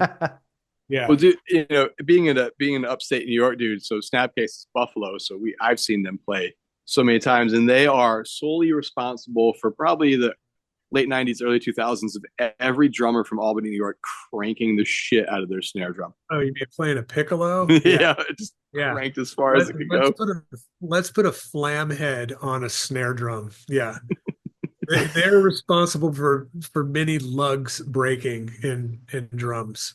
I used to Donnie from Phoenix TX. Man, that dude, he loves Snapcase and fucking all that hardcore shit. And he played Orange County drums and would put those flam heads on his snares and just crank the shit out of them, and was wondering why he was breaking lugs every few days, because lugs are cast. If they're not tube lugs, they're gonna break. There you go. Perfect way to round it out right there. Yeah. Play those heads, make sure you got tube lugs. I wanted to ask you a little bit about your photography as well. Sure. I see more of your videos these days, but you do photography, and I've always loved your photos. I want to see more of them. Well, on my photography page, I don't really post videos. It's pretty much strictly photography. And I take pictures of all kinds of weird shit, man. But like, I try to keep it all band related on that page, Right. I don't know why I decided I'm going to keep it to a certain thing on that page, So maybe I'll post more abstract stuff on my personal or whatever. But yeah, I used to carry a rig with me everywhere, and like had a Pelican case with all my shit. And then, once I started more tour managing and not just drum teching, just drum tech, and it's like being on vacation. I've found out, where it's not that way when you're tour managing and being responsible for everything that's happening going on behind the scenes. So carrying the rig just didn't really make sense anymore to me. So everything I shoot now is with this Google Pixel. That's my preferred way of shooting. So all the pictures you see on my page are taken with my phone. They look so good. Well, yeah, and when you like, I know other photographers frown on that. No, But what hey, I was gonna I say, get a good shot with a phone. Like, yeah, wow, it's how you frame it up. It's not what you use. It's how you take the photo. It's that's what I think a lot of people don't understand when they get into photography. It's you can use whatever you want and still have a really great photo. It just depends on subject matter and like kind of how you frame it up. Yeah, so, but you know what to do. Yeah. So, but I love your photos, and I guess I miss the point and shoot days. Yeah, Point and shoot days, because like you can take that thing and do this with it while you're shooting and get killer streaky, hardcore shots and action shots and things like that. Like, doesn't really translate with a phone, But again, I've kind of I do take stills. But then, I try to take a lot of video too, but also I flip flop back and forth, especially with Descendants, because it's like, it's the same set list every night. So I know what's going to get played, what songs do I want to post, and then like, oh, I have my favorites that I like, and then other songs that I'm kind of like, I don't want to really, film that one or whatever. But, Yeah. and then can I get away from Bill? Can I like go out by Carl or by Stefan? I've noticed Never you doing that. never go out in the pit unless it's like sound check. Mm-hmm. I'm terrified to step away from the board for too long. Something will And happen. also, if I'm up front filming, I'm always looking at Bill, always, because you never know what's going to happen. And then, sometimes, fuck, I'm like, if I'm taking stills or whatever, I'm like, I have a bad habit of wanting to edit on site, going picture like, oh, that one sucks, that one sucks. Well, and then like I'll get the fucking like a stick thrown at me or like a hey, because Milo all of a sudden like Milo's like he'll peek behind an amp and go, he'll want his vocal up a little Right. whatever. So I kind of have to pay attention at all times. It's usually the best time to film and take pictures is an encore because I know their ears are dialed. And then encore is also the different songs that Mm-hmm. could change, or it could Yeah. just be, or it could just be the four G's, you know, good things, get the time, grudge, and global, you know, standard four G's, or they change it up, And so, adding we into the set was awesome, that Yeah. was badass. Like, Very high in demand. yeah, it's funny because I was like, our promoter down in South America, Gus, he was like, "You got to get him to play Wii," and I go, "Dude, I've never heard them play Wii ever, like in Mm-hmm. 13 years. Like, how am I going to do that? Like, I mean." And I told Stefan, I go, "Hey, high demand Wii down here." And like Stefan's like, "Whoa, really? That's weird." They always act like the weird. I don't even think "We" is a weird song. No. A great song, but they think like, oh, that's a obscure one to be in high demand. Or like, No. I don't, I want to hear that one more often if I'm being honest. So, Is that a Bill song? I don't know. I think "We" is a Milo song. Okay. Yeah, pretty sure Milo did that. Okay. You want to talk about encores? I don't know if you remember that one in Burlington. It was probably that whole run of shows, but the for the Descendants encore, Scott Reynolds came out and did some all songs, Yeah. and it just so happened to be like three of my favorite ones. So I was like, dude, I was glowing, man. That was so fucking cool seeing that Oh, dude. energy of those dudes come together. I It was Well, love it's awesome. cool. Scott, one of my favorite It's singers. Yeah, it's really cool. I mean, it's cool when if Scott's around or if Chad's around, like for punk rock bowling or we did the all set and then the next day we did Descendants. Um, Chad's around, so have Chad come out and do a couple songs. Why not? I mean, Chad's voice is gnarly. He is Mm-hmm. a singer. It's a monster singer, and I mean, Postage is one of my favorite songs. So I was stoked when they got to do. I mean, I think I've heard Postage once. Mm-hmm. I think they did it at Blasting Room 25 or in Blasting Room 25 when That, Dave was. that's a Dave song, yeah. It's a Dave song. So I mean, bummed that they don't play that one when we do all. Man, So yeah, Dave, I talk to Dave almost every day and he's like he's feeling good. He's feeling better and he's like, "Yeah, we got this show in Pennsylvania in April." All right. And then he's like, "We got some shows in May and well, most of it's Sam, but Dave texts me a lot. We got some yeah, shows in Florida in May. Oh, now we got a show in Bremerton in and August." isn't it kind of a trip though to be like, fuck, man, I've listened to this band forever, and then Hmm. what's weird, like a Down by Law, I have a 7-inch.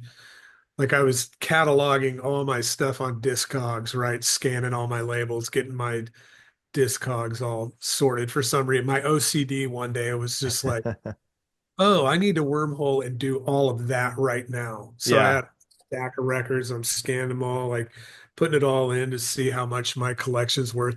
And I came across this Down by Law 7-inch, which I don't even know I had. And I bought it like forever ago. Right. It's like Chris Sherry who did the cover art.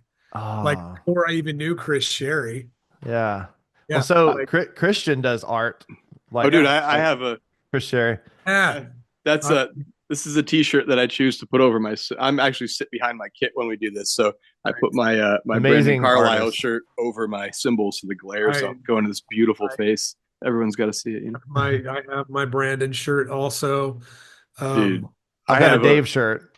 That was devastating to me, yes. Brandon I Pass. I can't actually show you because it'd be weird, but I have a little tattoo on my leg of his face from the Bigger Than Kiss video. Nice. That little cartoon, yeah, man. That was I grew up playing with my brother.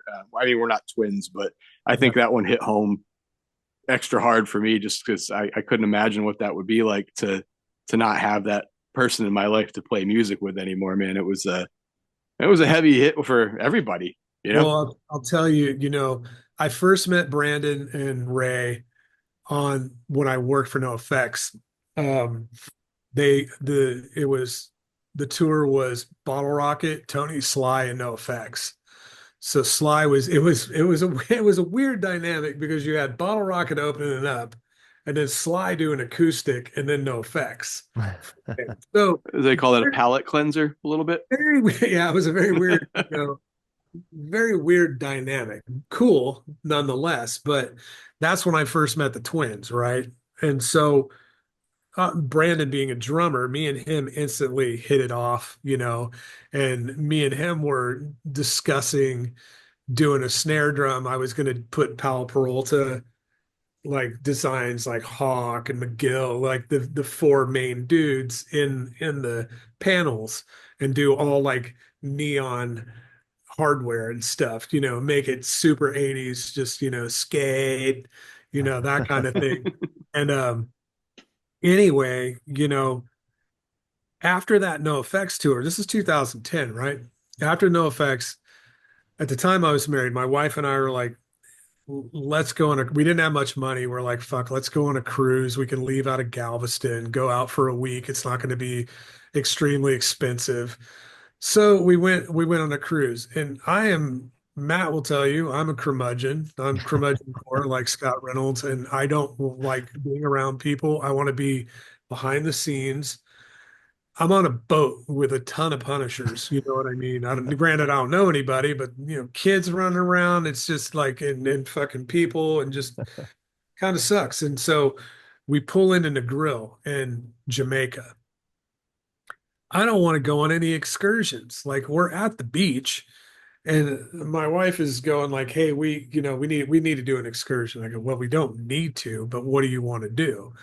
And finally, us arguing, we decide we're going to go to Sandals for the day, right? Like we're at the beach, but we're paying to go to the beach, right? So we get there, we get there.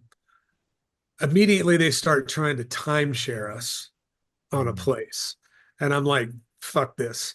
We walk to the furthest end of the beach, find a little palapa, sit down, whatever. A little while later, I'm looking behind us where all the casitas are, and I see this dude and this chick, right? And this dude's all fucking tattooed up and stuff. And I think that's Brandon from Teenage Bottle Rocket. My wife's like, well, go check it out. So like I start trucking over, I'm walking through the volleyball field or whatever, sand or whatever. And like this dude's drying off. And he's got this giant Ramones tattoo on his chest, right?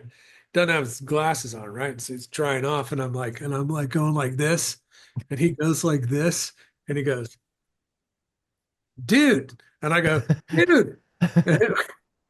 We had just gotten off tour together, and he was there on his honeymoon. That's What are the awesome. odds that like we're in the grill at the same time? And like, yes, we knew each other from the tour or whatever, but we really didn't know each other, right? So like Right. we hung out all day with them, which was great because they had their casita and a storm was coming in. It's like, so it's just totally rained out the day, but we hung out with him and his, his wife at the time, and fucking then his parents live in Nacogdoches in Houston. The twins' parents live here, so they would fly into Houston, rent a car, drive to Nac. So they would come over to my house and hang out, and little Milo came over, and Ray and them. I'm still good friends with Ray, and yeah, but Brandon and I were tight, and I remember when like that he was, in the coma or whatever. Rugley from No Effects had flown in. I was doing fun fest with No Effects. Rugley flew in from Costa Rica to Houston, and we were driving up to Austin. And Chris Sherry called me and told me that he had passed. And like, tough. Yeah. What was the timeline from that trip to when he had passed away? Well, the timeline from our trip, I don't remember. It had been some years. So, I mean, Yeah. like this, the last time I kind of saw Brandon was Bottle Rocket had merch sent to Houston because they were starting Warp Tour Hmm.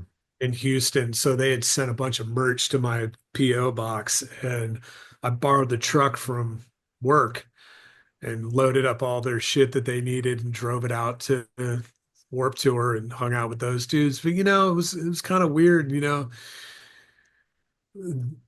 Brandon was out of it that day. I don't know, hungover or whatnot. So it was a little weird, kind of like, it's not standard.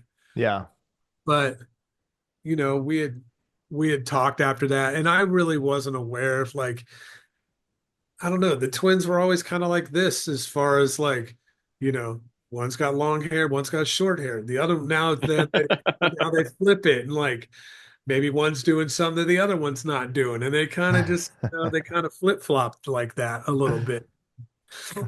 So I wasn't aware. I mean, fuck, dude, I work for bands. People do drugs. People fucking drink. Hmm. People don't do drugs. People don't drink. It depends on the fucking tour. It's part of the thing.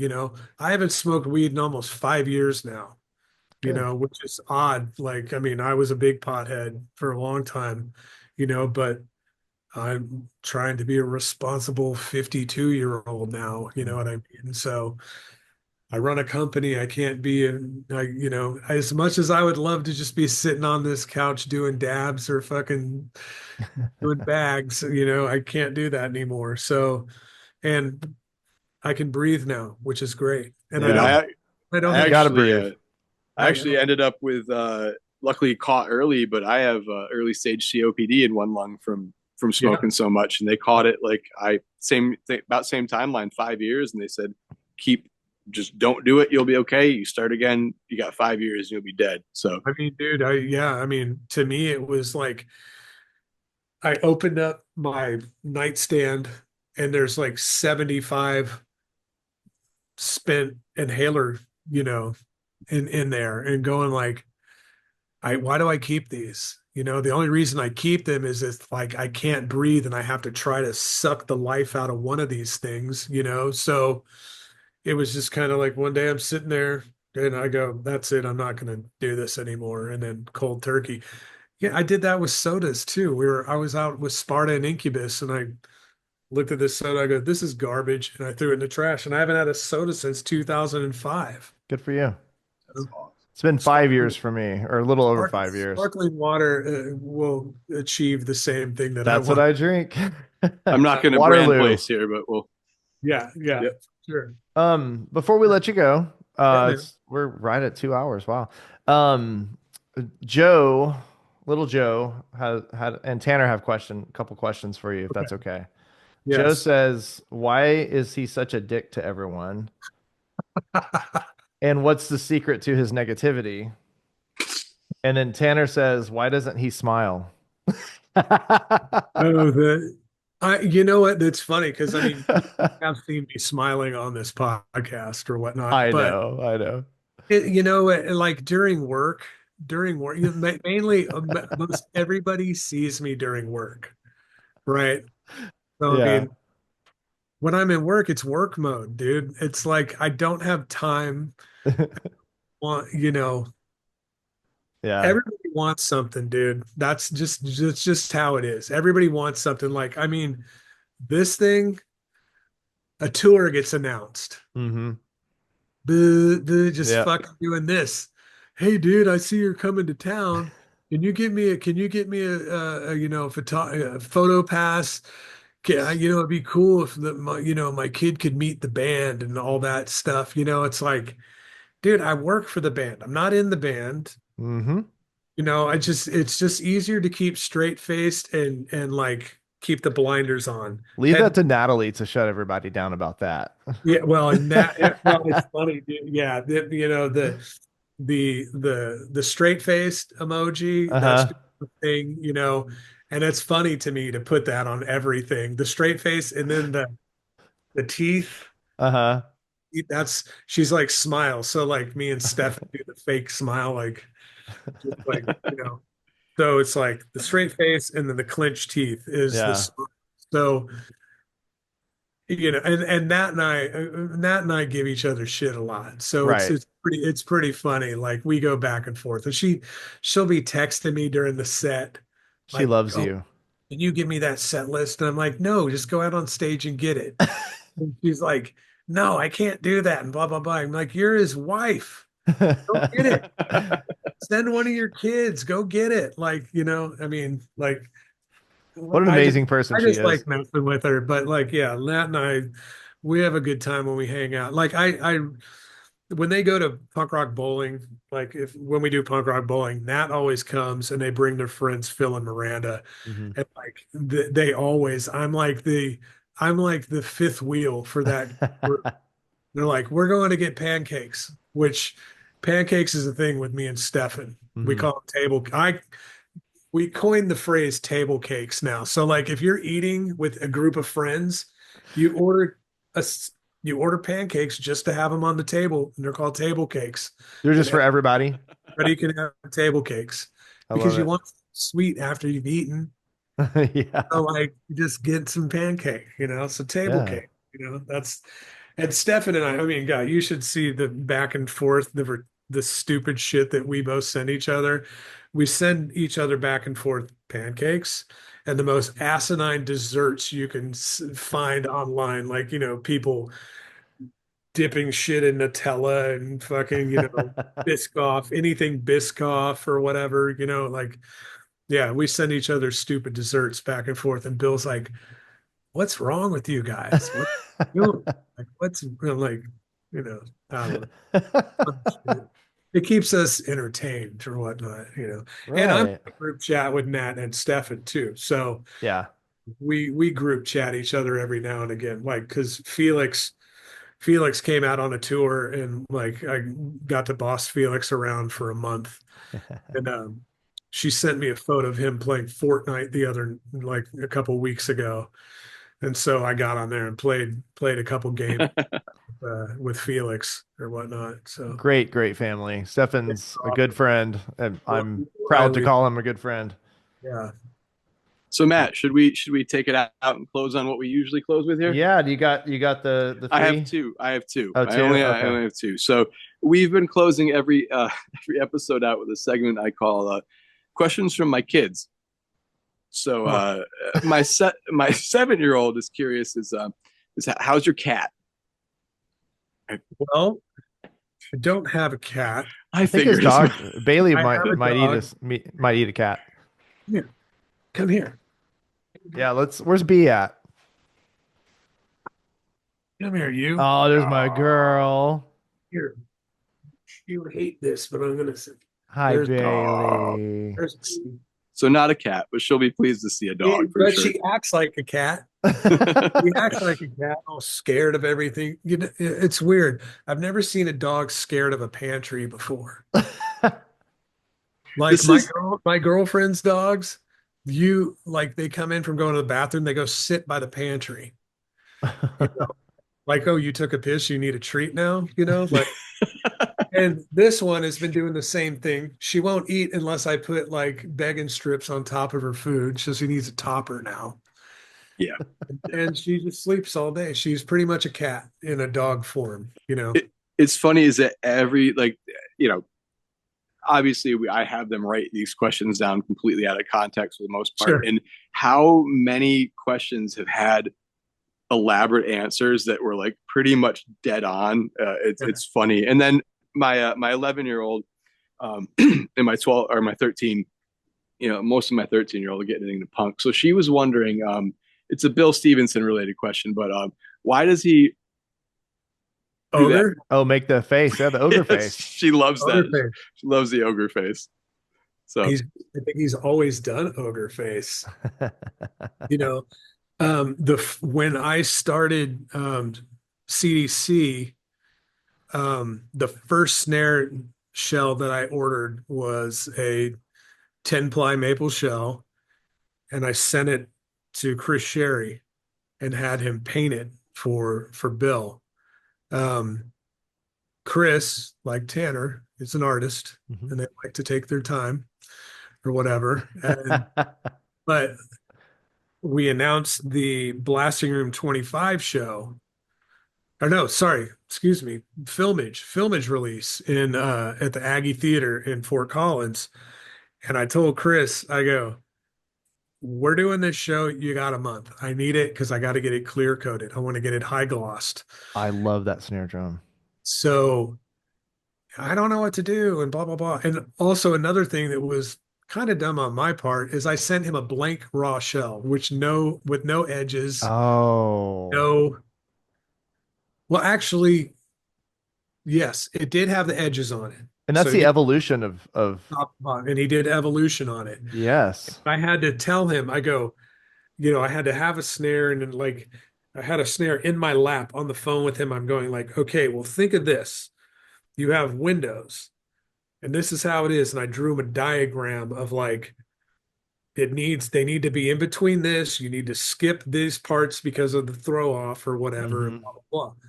So he did panels with evolution, with Bill being Knuckle Dragger, and then Carl the Philosopher, Spaceman Steph, and or whatever. I forgot what was Yeah, he's like rocketing off into space.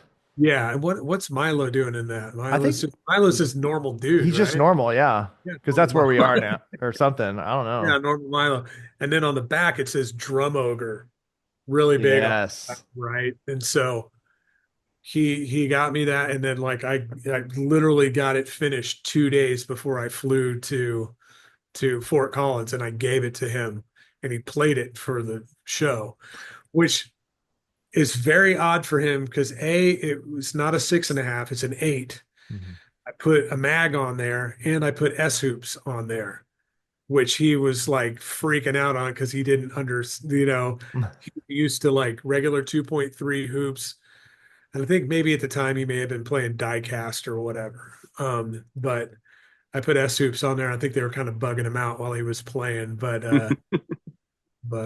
anyway, he doesn't take that snare out of his house. It's not at the blasting room either. He's just like he goes, it's a piece of art. I Yeah, can't I think want I to. saw it. I think I Yeah, saw it at his house. yeah. He's got He so many cool collectibles, and yeah, I don't. drumsticks everywhere. Yeah, I mean, yeah. I've never been to the house, but I mean, going to the blasting room is like just it's pretty crazy. I went back there not too long ago with Stefan because Stefan wanted to go check it out. So him, and Felix went over there, and like after about 15 minutes, I'm like, all right, I'm ready to go. I mean, it's a studio. I mean, but like Stefan literally stayed there for like 9 hours Yeah. talking with Jonathan and Beeble and Livermore and all of all of them or whatever. And and then him and Felix had a hotel room together, but it was under Stefan's name, so he needed to be there to check into the hotel. So he left his poor child roomless and had to hang out like just wandering Fort Collins until from the blasting room. So it was No, funny. man. Well, thank you so much. We Yeah, will let man. you get back to your It day. was And very nice meeting you, and I'll definitely report back to you with the the sleeve washers. I'm sure Yeah, please, I'm sure they'll definitely. be stoked on them. I know we didn't mention drum keys, but we make all the punk rock drum keys Yes. out about in the world also. So, we just did a Slayer key for punk Wow. stuff. We're doing a Tool key. We did a Danny Carey key. Wow. Yeah, we're Carl Palmer for all you Emerson, Lake and Palmer folks out there. Not that that's punk related at all, but yeah. That's Well, we'll okay. definitely afterwards we'll have to. I mean, you send them to Matt, but maybe we can put links to all the different websites in the description of the videos. So, Oh, for sure. Yeah, new Lesson Jake key coming for 2025. They're on key number 3. Wow. Lesson Jake's wild, man. They The new key is going to be sick too. when do we get the Balancing Souls hot water split George Rebello key? Dude, you know what? We've been talking to George. We've been talking to George on and off forever. George just like kind of just like, he's whatever about it. Well, I mean, we talked about doing it like an anchor, but it would have to be like an upside down anchor, which would be cool because then you could use Right. the turn part, but figuring it out is a little tricky. But we got some ideas. I don't know if we could do that cross top bar or whatever, because I think that would get in the way of the actual hoop. But we could make a version of that. I feel so. We're like I said, we're still talking with George about that, but that is definitely on the list. So Awesome. I mean, yeah. Well, hey man, I don't know. I mean, we as far as the gear nerd stuff, I feel like we scratched the surface. So if you ever want to, for some reason, if you ever want to come back on another time and talk a little bit more about the technical aspect, I'd love to have it. I mean, dude, I'm always down to talk technical aspect of drums. Like, I mean, it's pretty much all it is nerding out on things like that. So yeah, I Yeah. could definitely do that with you guys. Awesome, man. Thank you. Yeah. Well, all right. Yeah, Well, we could do an on the road segment, on the road yes, seconds, like I'm always cool for doing stuff like that. that You would be can really cool. you can catch me on the bus and have guest appearances. So That is true. Yeah. Just and shoot I me a will, text if you ever, when yeah, you're in that situation. for sure. I mean, I'll be out with Descendants on and off this year and Lagwagon. So we've got Okay. some, we've got some stuff going. I tried to sneak down to Australia with Pennywise to do that Millencolin tour with them, but Fletcher had a dude down there. Disappointing, very Mm, disappointing. I wanted to really do that one, but yeah. got asked to do. I got asked to do Japan with somebody recently, but I couldn't do that either. Conflicting dates, so it's nice to get calls still Oh, for for people sure. Yeah. who need it. So. But anyway, cool guys. Well, thanks for having me. It was a blast. Yeah. Awesome, man. It Yeah. was very nice meeting you, and we'll talk again in the future, I'm sure. Cool. And all right, next time I'm East Coast and you know, put a banger on me. I got stuff everywhere. Absolutely, but for sure. Cool. All right. It's nice meeting you. Take care. Thank you. Guys, Bye, Rhino. see ya. Bye. Bye.